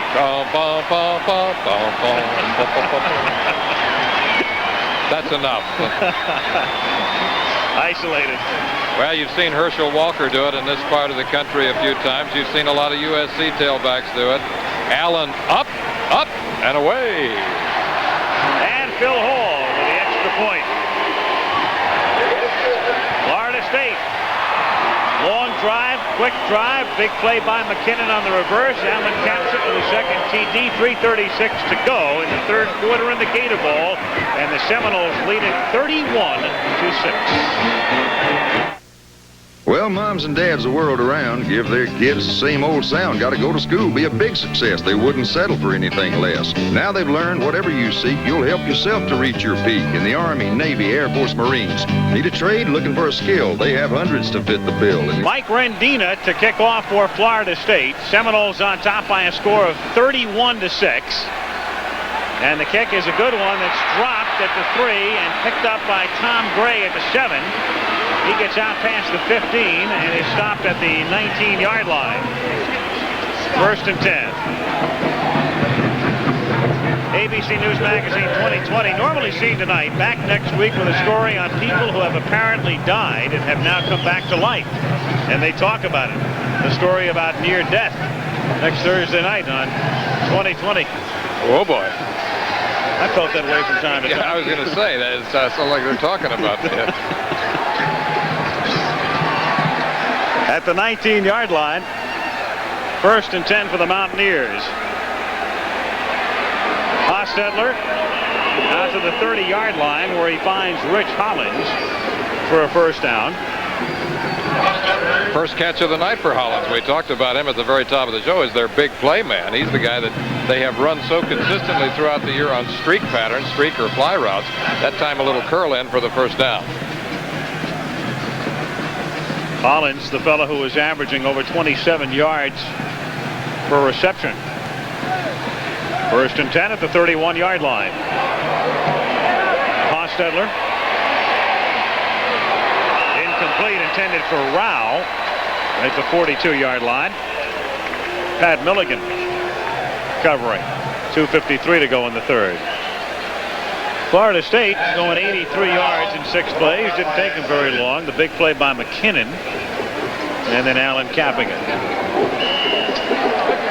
They have been a big play team all year. They score on big plays. They actually initiate so many of their drives with big plays.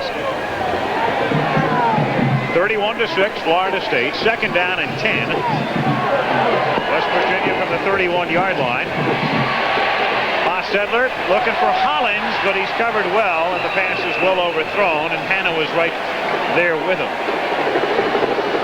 3rd down and 10. Those numbers pretty much tell it for Hostetler, although not completely. A couple of passes have been dropped, and a couple times he has barely overshot receivers. Don Nealon, this is really that is a look of frustration, and it's been that kind of a night for the years. They're down by 25. They're faced with a 3rd and 10 here from the 31-yard line. Late in the 3rd period. Hostetler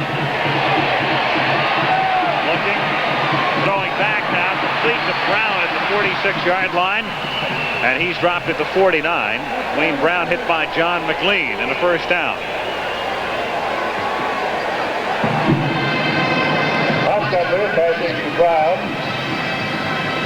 First and 10 from the 49. Well, following your local news tonight, Nightline will take a look at what's ahead for sports and politics in 1983. Jimmy the Greek among the guests tonight. And then the last word on most of these ABC stations. First down from the 49-yard line. A little trickery here as Mullen takes the give, gets into Florida State territory with a great move inside the 25 and is run out of bounds at the 21-yard line. So that's a play out of the Seminole book. Ripped the page right out of the Knowles book there. All right, here's the fake right here. It looks like it's going to be the tailback blast. And then Hostetler slips the ball to his wide receiver, Gary Mullen, who really puts a juke step on Warren Hanna, number 9, fakes in, stays back to the outside, and comes up with a big play. 29 yards for the Mountaineers, and they've got something going right now, and it's important that they do because they're way down. They need to cash in. First down from the 22-yard line. This is Hostetler, and he gets to the 12. He likes contact. Clayton made the stop. You won't see too many quarterbacks do that. Put the shoulder down and try for that extra yard. Hostetler is not your basic key-sheeting quarterback. I mean, this guy is tough. You know, he's 6'3", 212 pounds, and he'll pump the irons, and he'll hit you. I remember you at Utah when you were playing two-platoon football and you were the free safety. You were a basic key-sheeting quarterback. Jack Curtis told me to line up 15 yards deep and retreat at the snap of the ball. That's how I played safety. First down from the 12-yard line. Through the middle goes the fullback, Ron Wolfley, taking it to the 9. And it'll be second down and 7. Trailing 31-6, it's very important that the Mountaineers score a touchdown now. That could put them back in the football game. They would have a lot of work in the fourth quarter, but at least would still have a ball game. If they don't go in now and Florida State scores again, turn out the lights. Second down and 7 from the 9.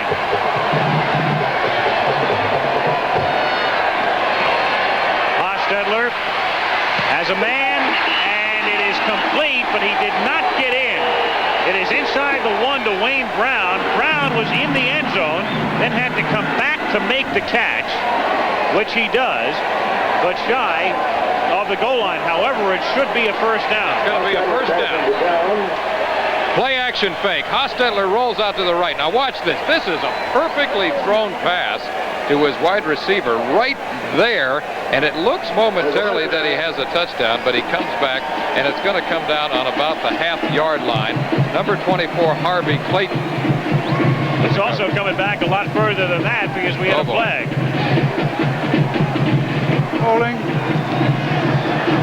Holding penalty. So it nullifies everything. Again, the type of things that Don Nealon absolutely hates to see. He hates to see breakdowns in his kicking game, special units, and he hates to see penalties and turnovers. So now it's second down at 19 from the 21-yard line. Quarterback draw, and a lot of room for Hostetler, who takes it down to the 9-yard line. He was stopped by Brian McCrary, who was just about the only man between Hostetler and the goal line. Brian McCrary's had a big night. 2 interceptions. He's been all over the field on tackles. Touchdown-saving tackle. Hostetler, quarterback draw. He takes 3 steps back. He sees the opening up the middle, makes a little move to his right, back to his left, and McCrary, Brian McCrary, number 43, who's been busy in that secondary tonight. He's only 5'11", 170 pounds. Hostetler, 6'3", 212 pounds. He nails it. Third down and 7 from the 9-yard line. Hostetler protected well, and then it's dropped in the end zone by Wayne Brown, number 19. Don's ready to bite off his tongue. Pass defense. It seems like they're almost playing by Murphy's laws tonight because almost everything that could go wrong for them has gone wrong. Wayne Brown, number 19, on a quick post pattern. There it is. It appears that he has the ball. Harvey Clayton, number 24, steps in front, waves at it. It didn't look to me that he deflected the pass, however, and it seemed like a very catchable ball. Just a distraction. Fourth down and 7 with the ball at the 9-yard line. And, of course, they have to go for it in this situation. Down by 25. Hostetler, too high, intended for Mullen. So the drive comes up empty.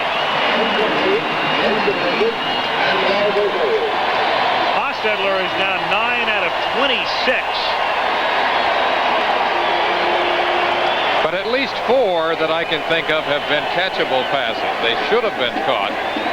There have been other times when he's had near misses. But let's face it, he hasn't had a good night. No. Part of it is the footage down there. Part of it is the fact that the ball has been wet throughout the evening, although the rain here has stopped. I think we can say now that it's not. We've seen him drizzle. 15 seconds to go in the period. This should be the final play of the quarter. Florida State from the 9-yard line on first down. Pitch it to Allen. He fakes the reverse. He gets past the 15, the 20, and out to the 25-yard line. And so the third period will culminate on a 16-yard gain by Greg Allen, who's having a big night. Dennis Folks and Tim Agee combined on the tackle. Greg Allen on the carry. We asked Allen yesterday if he particularly admired or watched any back. He said that he's always liked Tony Dorsett. And at times the way he moves, those little juke steps and the head and shoulder fakes and some of the open field ability, he reminds me of Dorsett. Of course, Tony was the quintessential all-purpose back when he was in Pittsburgh. That's the end of the third quarter. Third period is over. Allen has picked up 99 yards tonight on 10 carries. 15 minutes to go. 31-6. Florida State leading West Virginia in the Gator Bowl. We'll continue after this commercial message and a word from our local station. He's versatile, daring, athletic, and what every kid wants for Christmas. It doesn't even need batteries. The toy. He turned their house into a home. I love you, Jack. And their home into a battlefield. Richard Pryor, Jackie Gleason, The Toy. Rated PG. Now playing at a theater near you.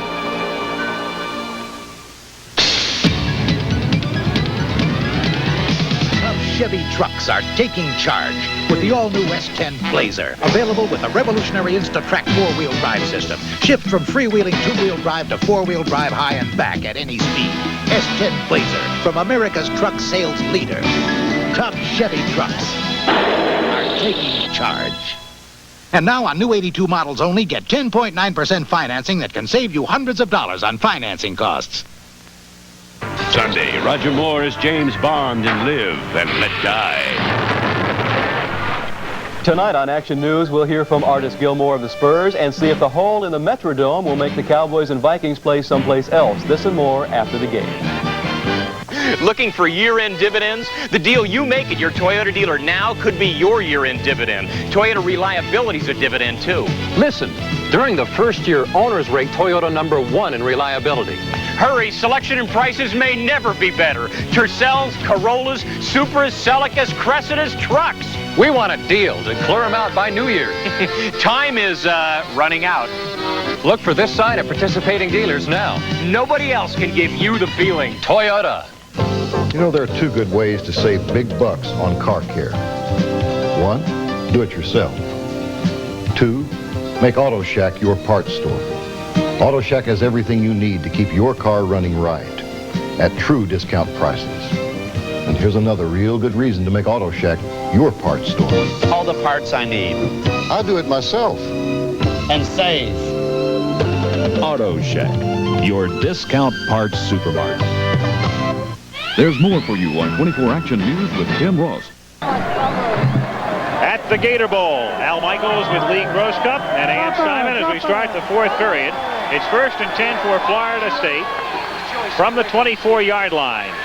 And Ricky Williams moves to the outside, puts his head down, and gets out to the 30-yard line. He is stopped there by Anthony Daniels, and here are the numbers through three quarters. Very deceptive at the bottom there. Well, we've said it's almost a cliche about how statistics can be misleading, but if you look at the bottom line there, time of possession, West Virginia has had the ball for 27 minutes, 57 seconds. Florida State only 17:03.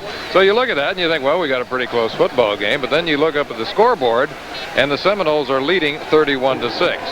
So time of possession doesn't always mean that much when you're going against a big play team. On 2nd and 4, Greg Allen is downed at the 34-yard line, close to a first down. It's Harris and Talley who made the stop. Well, West Virginia wanted to keep the ball away from Florida State to maintain possession, to come off with the long drive and keep the Florida State offense off the field. And for the most part, they've done a pretty decent job of it, but Florida State's come up with a big play.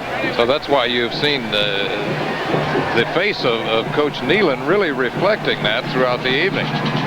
Third down. Frustration. 3rd and inches from the 34-yard line. And Williams picks up the first down. So Florida State right now just trying to use as much of the clock as they possibly can with 13 minutes and 34 seconds remaining in the game. That's been their big play. It's sometimes referred to as student body right. Put everybody out in front of the ball carrier and let him turn that corner. Greg Allen says that's his favorite play. That time it was Ricky Williams. They both do it. Probably the 3 or 4 plays are the power pitch, the blast, the tailback draw, and the misdirection or counterplay. Williams faking the draw, then throwing out to the 45-yard line, and it's a first down as Orson Mobley takes it to the 49. The backup tight end is stopped there by Reggie Armstead. And the Seminoles with another first down at their own 49-yard line. They scatter that ball around to all 5 of their receivers. They really have a bunch of guys who can catch the football. This goes back a lot of years, though, all the way back to Fred Biletnikoff back in 1964. He set the Gator Bowl record here, caught 4 touchdown passes from Steve Tensey. That still stands. Ron Sellers, of course. They've retired those 2 numbers. This is Allen, who slips down, his knee touched at the 47-yard line after a gain of 4. So they have had the big play people, but strangely enough, when you think about Florida State, it is not a school like West Virginia that began its football program in the 1890s. In fact, Florida State did not even become a coeducational institution until 1947. The first male was admitted in early 47, and they fielded their first football team that fall. Around the same time that they started playing the Gator Bowl. First Gator Bowl was 46. On second down and 6, Allen gets popped at the 44. You saw the flag at the bottom of the screen as Dave Preston made the hit. Check out the penalty. We've got a holding call against the Seminoles. Jacksonville, Florida, the site of the 38th Gator Bowl. Stadium was expanded. They added about 14,000 seats following the Gator Bowl game last year. As you can see, what they did is they added that upper deck on the left and the new press facility and some private boxes, and the capacity now is 80,000. Offense, second down. Every seat filled tonight, or at least it was filled. They're starting to filter out. So next to the Rose Bowl, this is the biggest in terms of seating capacity. Among the stadiums that host bowl games. Yep. Or bowl, yeah, I'm talking about bowl games, right. Second down and 14. Deep drop by Williams. They set up the screen. This is Ricky Williams inside the 45. And Ricky does it himself. He didn't have a whole lot of blocking, but he was able to maneuver his way through the middle all the way to the 40-yard line, and that's a first down.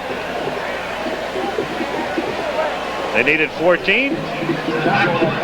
Picked up 16. First down at the 39-yard line. They do mix it up. They will show you a few different looks, that time out of the shotgun. I know that offensive backfield coach Nick Kish has been really happy with his tailback tandem this past season. Back to pass is Williams again. He throws for Mobley, and Mobley is thrown out of bounds at the 34-yard line. Basically, for Florida State, it's a better year than people anticipated. If you look at some of the magazines and listen to some of the experts before the season, most of them thought that Florida State would finish at about 6-5, maybe 7-4. At one point this season, they were 8-1, and then they went down to Tiger Stadium in Baton Rouge, played LSU, got blown away, and in a game in which the winner was going to go to the Orange Bowl, and LSU will be there, the loser here, and then they lost their final game of the season to Florida. Still wound up 8-3 for the regular year and appear to be on their way to a victory here, leading by 25. The reverse again, and this time it's McKinnon on a play that worked beautifully before, but West Virginia says we've seen that, and not again. Talley and Folks made the tackle. They've seen that a couple times. Yep.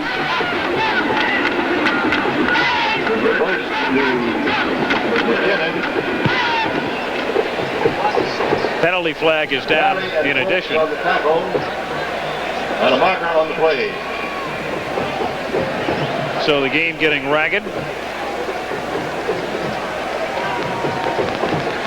As we're beginning to see more and more flags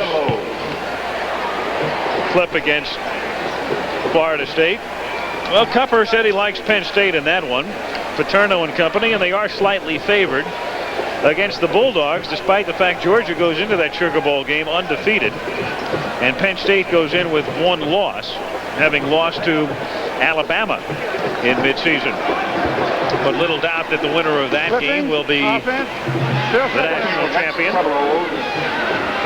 The main reason I like them in that game is because of their quarterback, Todd Blackledge. I think he gives them the edge. 8 o'clock Saturday night, the Sugar Bowl. After the penalty, second down and 21, and from the shotgun,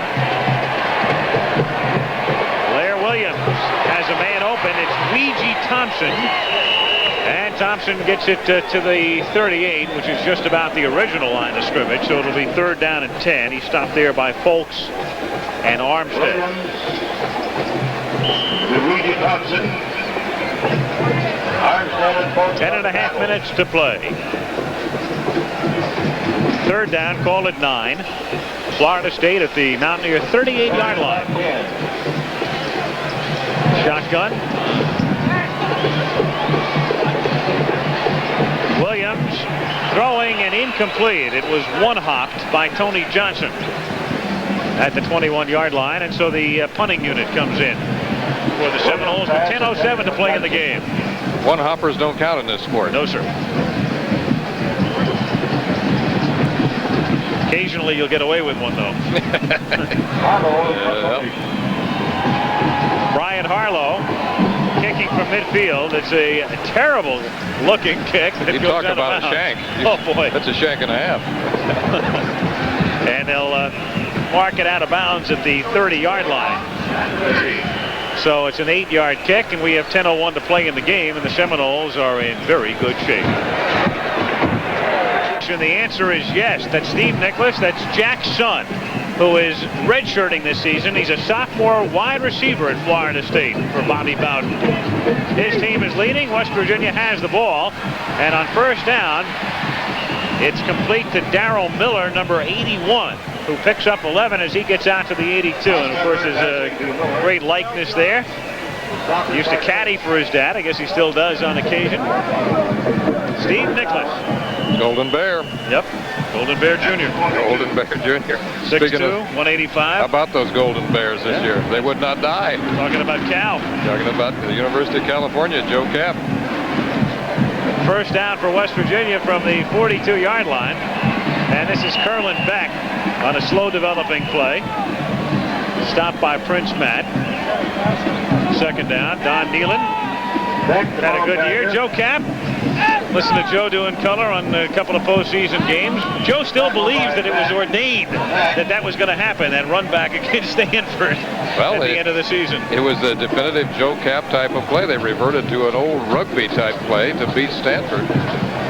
You know, Kevin Moan will probably be the subject of a trivia question by next year. No doubt.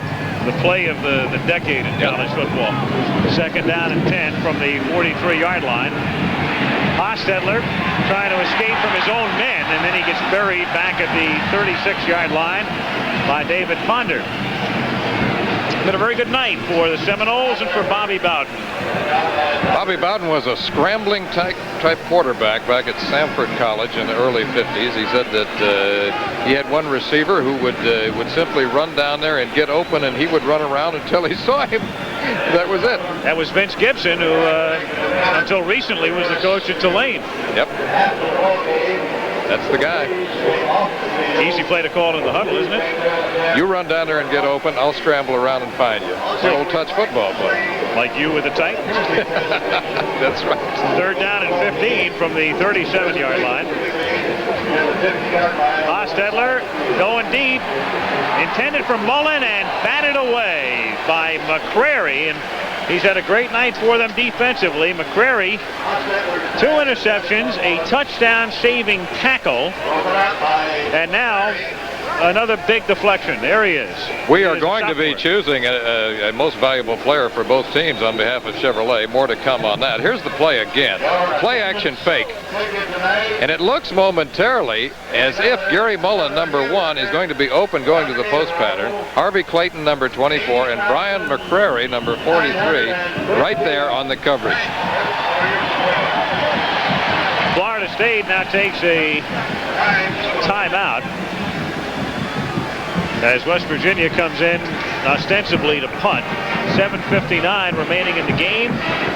Noles by 25. That's surprising, Mr. Goodwrench. You mean a wheel alignment could really save me gas? Sure can, as much as a gallon of tank full. A gallon? Right. Fourth down, West Virginia sending in the punting unit. Steve Superick to do the kicking. Cedric Jones is deep to receive for Florida State. Floating kick, angled for the near side. Jones letting it bounce, and West Virginia will down the ball at the 17-yard line. So the Seminoles, with 7:45 remaining in the game, leading 31-6. First and 10. 47-yard punt for Superick. Close to the crowd, beginning to file out. A reminder, coming up Saturdays this winter on ABC, we'll have Sports Beat premiering at the end of the month. The Pro Boulders Tour back again, year 21, beginning January the 15th. And Wide World premiering on the 22nd of January. From the 18-yard line, Allen takes the inside give and moves out to the 26-yard line where Dennis Foltz makes the tackle. Sundays this winter, the Superstars back. Live coverage of the men's and women's finals. The USA against the world in amateur boxing. ABC's Wide World of Sports. And, of course, beginning in early March, the debut of the United States Football League on ABC. Looking forward to that. You may make a comeback. I've been throwing it. Yeah. Oh, we got the Oakland Invaders right in my backyard there in Alameda. Second down and 2 from the 26-yard line. And it's Cedric Jones, who's been running back kicks tonight, getting his first call as a ball carrier. Appears to be shy of a first down by a yard or so with under 7 minutes to play in the game. Well, Kelly Lowry had been the starter since late September. And even though Williams had seen a lot of action, Blair got the call tonight. And Lowry has spent the entire night in that posture. You talk about a non-key sheeting quarterback. He played a little bit of defensive end and linebacker before they moved him back to quarterback. After he had survived a horrendous motorcycle accident. Yep. This is Allen looking for the first down. He has it. And Gregg moves out to the 37-yard line. Stopped by Reggie Armstead. Well, little doubt as Florida State did not appear on national television this season, that you're looking at a fellow there, many of you for the first time, Greg Allen, who you may have heard about, having led the nation in scoring. And you can see why he did that and why they think he is a potential All-American. Good night. 125 yards. First down from the 36-yard line. Allen will strut his stuff again, and he slinks his way out to the 49-yard line. A little showcase time for Allen here. Well, he was a Football News freshman All-American last year. He had an incredible freshman season. We talked about some of the numbers that he had last year. As you said, they're probably going to project him as an All-American next year and then start pumping him up for the Heisman in his senior year. Assuming he has a good junior year. Just a sophomore. He comes out now. Ricky Williams coming in. Allen scored 4 touchdowns in a game 3 times this season. Moving to the outside is Billy Allen, who scored the touchdown on the kickoff return in the first half. And Billy getting a chance to carry the ball from scrimmage. Takes it to the 42 of West Virginia. And as you pointed out, he is a burner. The man can flat fly. Second down and 2. Florida State at the West Virginia 43-yard line. 5 minutes and 10 seconds remaining in the game. Mercifully for West Virginia. Second down and 2. It has been a very long night for the Mountaineers. And a key defensive play turned in there by Chuck Harris as Ricky Williams carries the ball for no gain. Chuck Harris, number 70, senior from Galena, Illinois.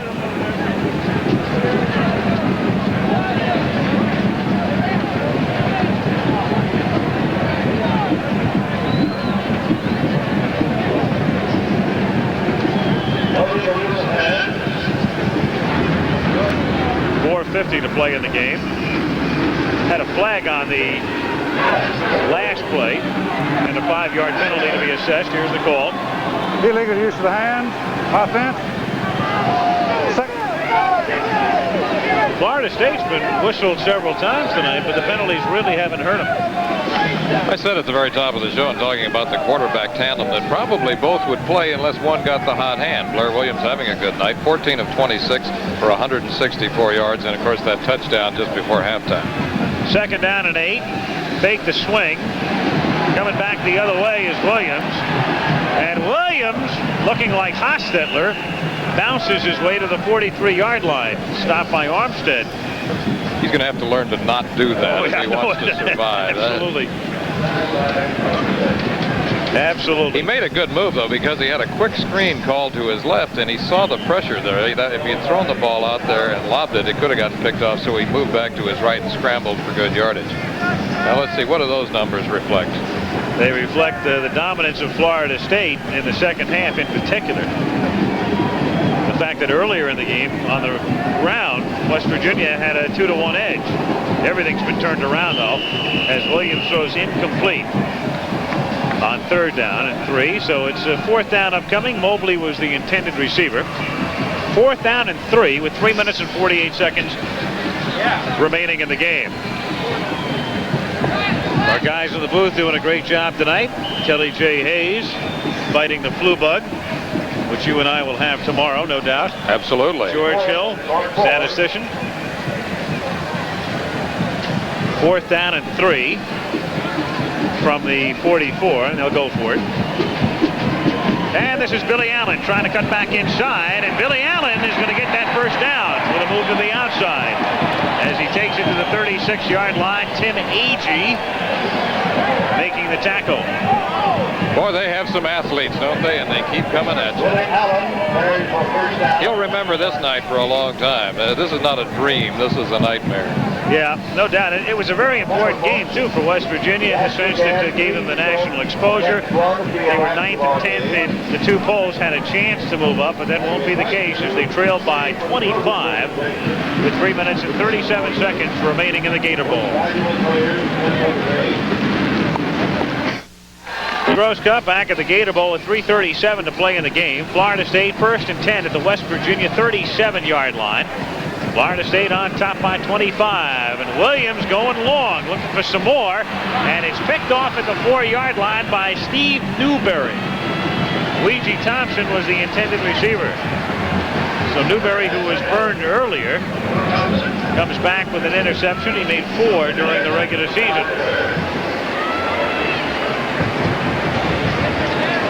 And West Virginia will take over at the 4-yard line with 3 minutes and 28 seconds remaining in the game.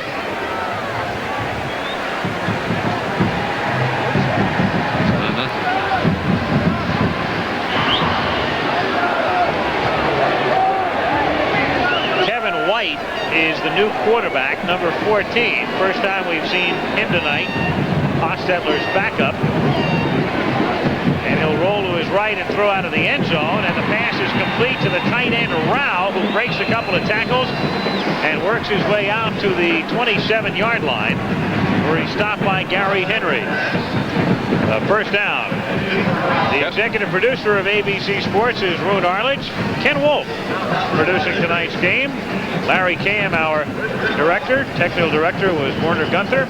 Associate director John Bassoni. Our technical manager Sandy Sandberg.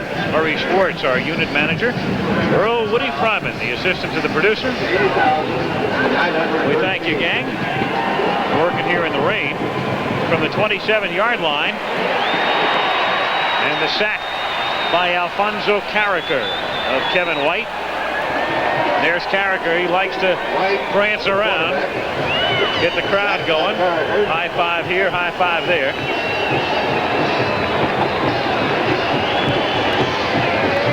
Strutting his stuff before 80,913 in the Gator Bowl, and with the expansion, that's obviously a new record.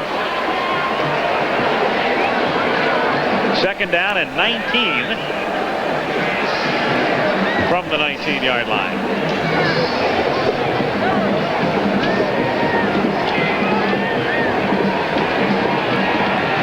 White scrambling.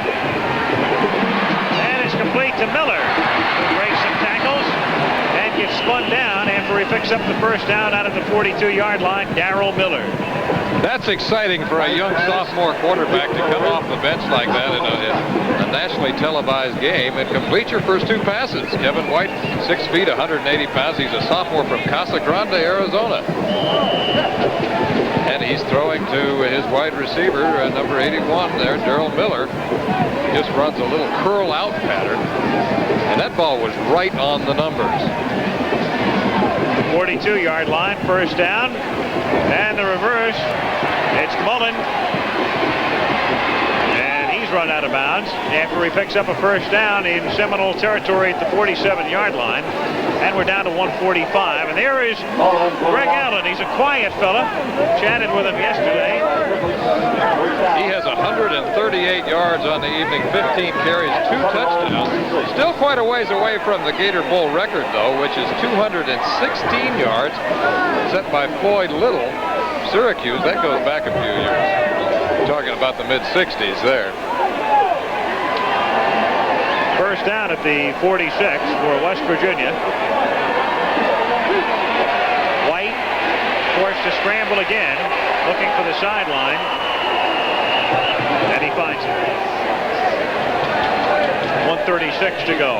White chased out by So Florida State ready to close its season with a victory in the Gator Bowl. They'll wind up 9-3. A like figure for West Virginia. And again, another good year for Don Nehlen. We mentioned earlier, first time that West Virginia in its 90-year football history has gone to bowl games back-to-back. Back-to-back bowls, Peach Gator. And next year they'll have Hostetler back. The junior didn't have a good night tonight, but he proved what he can do during the course of the regular season. White going deep and incomplete inside the 15-yard line, intended for Wayne Brown, and the coverage by Rocky Kinsey. 1:29 remaining in the game. White's pass intended for Brown. Bobby Bowden, he can go back to the golf course tomorrow. Doesn't play during the season, he says. He loves it in the offseason. Says especially after he finishes recruiting.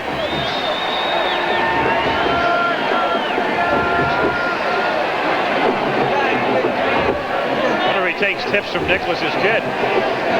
Good coach. Third down and 9. They can reverse rolls. This is Miller making the catch over the middle. Gets to the 25. Young Steve can say, now listen, I'll help you with the grip if you give me a little more playing time. A little more playing time, yeah. Put in some special routes for me. A couple gadget plays. Put in the shovel pass for me.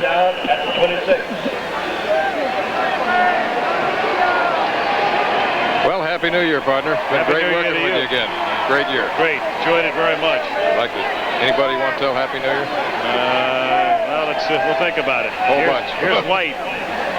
Incomplete with a minute to go in the game. Want to wish Happy New Year to anybody? Yeah, all of the folks, all the friends, all the relatives, and a special thanks to the travel shop people for that birthday surprise the other day. That was real nice. You did have a birthday the other day, didn't you? Yep. Well, let me think about this for a second. You're going to try to figure it out now, well, right? Yeah. All-America 25 years ago, right? You were a great student athlete, though. You may have graduated from college when you were 16. Absolutely. Definitive student athlete.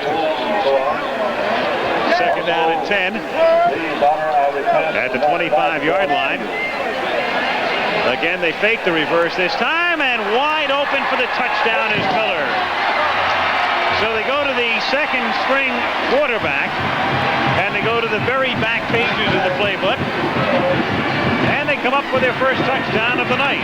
After 2 field goals by Woodside earlier, it's Darrell Miller on the receiving end of White's touchdown pass. This is a great situation for a backup quarterback because you can play it fast and loose. Darrell Miller, number 81, simply runs a crossing pattern. They fake the reverse. Kevin White rolls out, nails him, makes a catch into the end zone, and oh, that's a fun play. That's a great feeling for it. I like to see that. Especially after a team has a night like West Virginia's had tonight, at least you close it on an up note of sorts. That's the kind of thing, that kind of positive energy can carry over into the following year, believe it or not. A lot of these fellas will be back. It's a basically young team that Neyland has molded. They're going to call a timeout here. They're going to go for 2 points. Nothing to lose, obviously. 51 seconds to go. They're down 31-12. Why not pull out every gadget in the book now? I like this very much. He fakes the tailback draw right there. Now watch, it appears to be momentarily a reverse. That's a good fake by Kevin White, number 14. He looks back as if he's watching the handoff, and then he throws to Miller, number 81, coming down and making a leaping, sprawling catch into the end zone. So Neyland has just given White the play call here for the 2-point conversion. That's exciting for that young sophomore right there. I'm happy for the guy, really.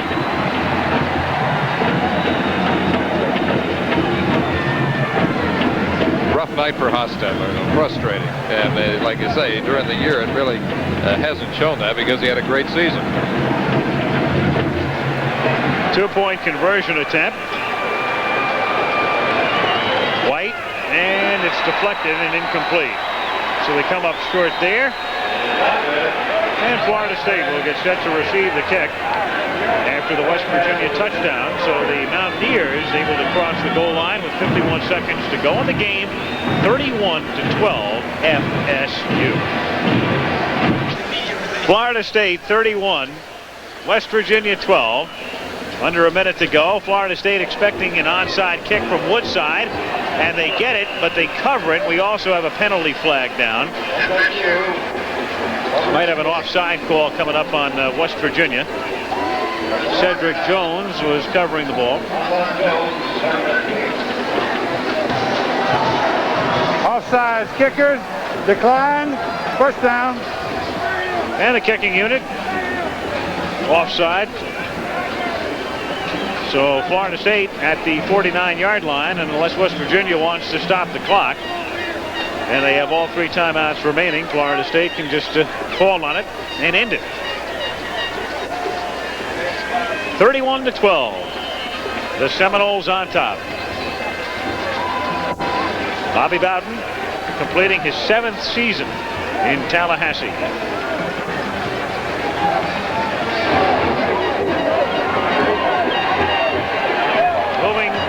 Right side is Billy Allen, taking it to the 44-yard line. Billy picking up close to 7. Second down and 3. You know, you get a team as explosive as Florida State is, and sometimes they're just trying to run out the clock with their power pitch play to the tailback, and the guy's allowed to break one and run it in, and then they're accused of running up the score. Yep. And it's because of the fact that they have so many superior athletes on their team that any one of them, you take a backup guy like Allen, he can go all the way anytime. Well, Williams is going to throw. He finds Weegee Thompson, who gets inside the 20, and Thompson is dropped at the 14-yard line. The clock is momentarily stopped for the first down with 7 seconds to play. However, look at this. Florida State is taking a timeout, which is not going to sit too well with the West Virginia people, I've got to tell you. Yeah.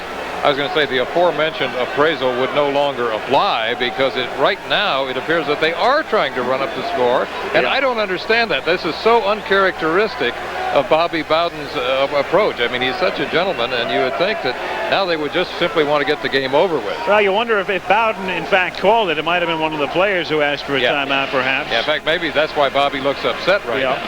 Yep. I would doubt. Yeah, you're leading 31-12. You're not or maybe the quarterback called an audible. Could be. More than likely, that was the case. He saw something that was wide open, and he just checked off to it. I would think that the latter would be more likely. Possible. Meanwhile, West Virginia is very confused on defense. They had guys running on and off the field, and so they take a timeout to get the proper 11 out there. 31-12. Well, for our Chevy players, our MVPs, we have picked Greg Allen of Florida State, who had a great night. West Virginia, nobody really had what you'd call a terrific night, but Tim Agee did a pretty decent job. He was busy, and during the regular season, he had 116 tackles and 4 interceptions, and he's a guy who consistently plays hard-nosed football.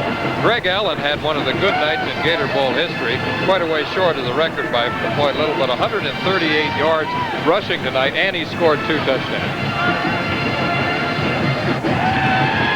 So in each man's name, a $1,000 scholarship grant from Chevrolet to the General Scholarship Fund at the respective universities. Should be the final play of the game now with 7 seconds to go and the crowd having filed out. Just the band remaining, basically.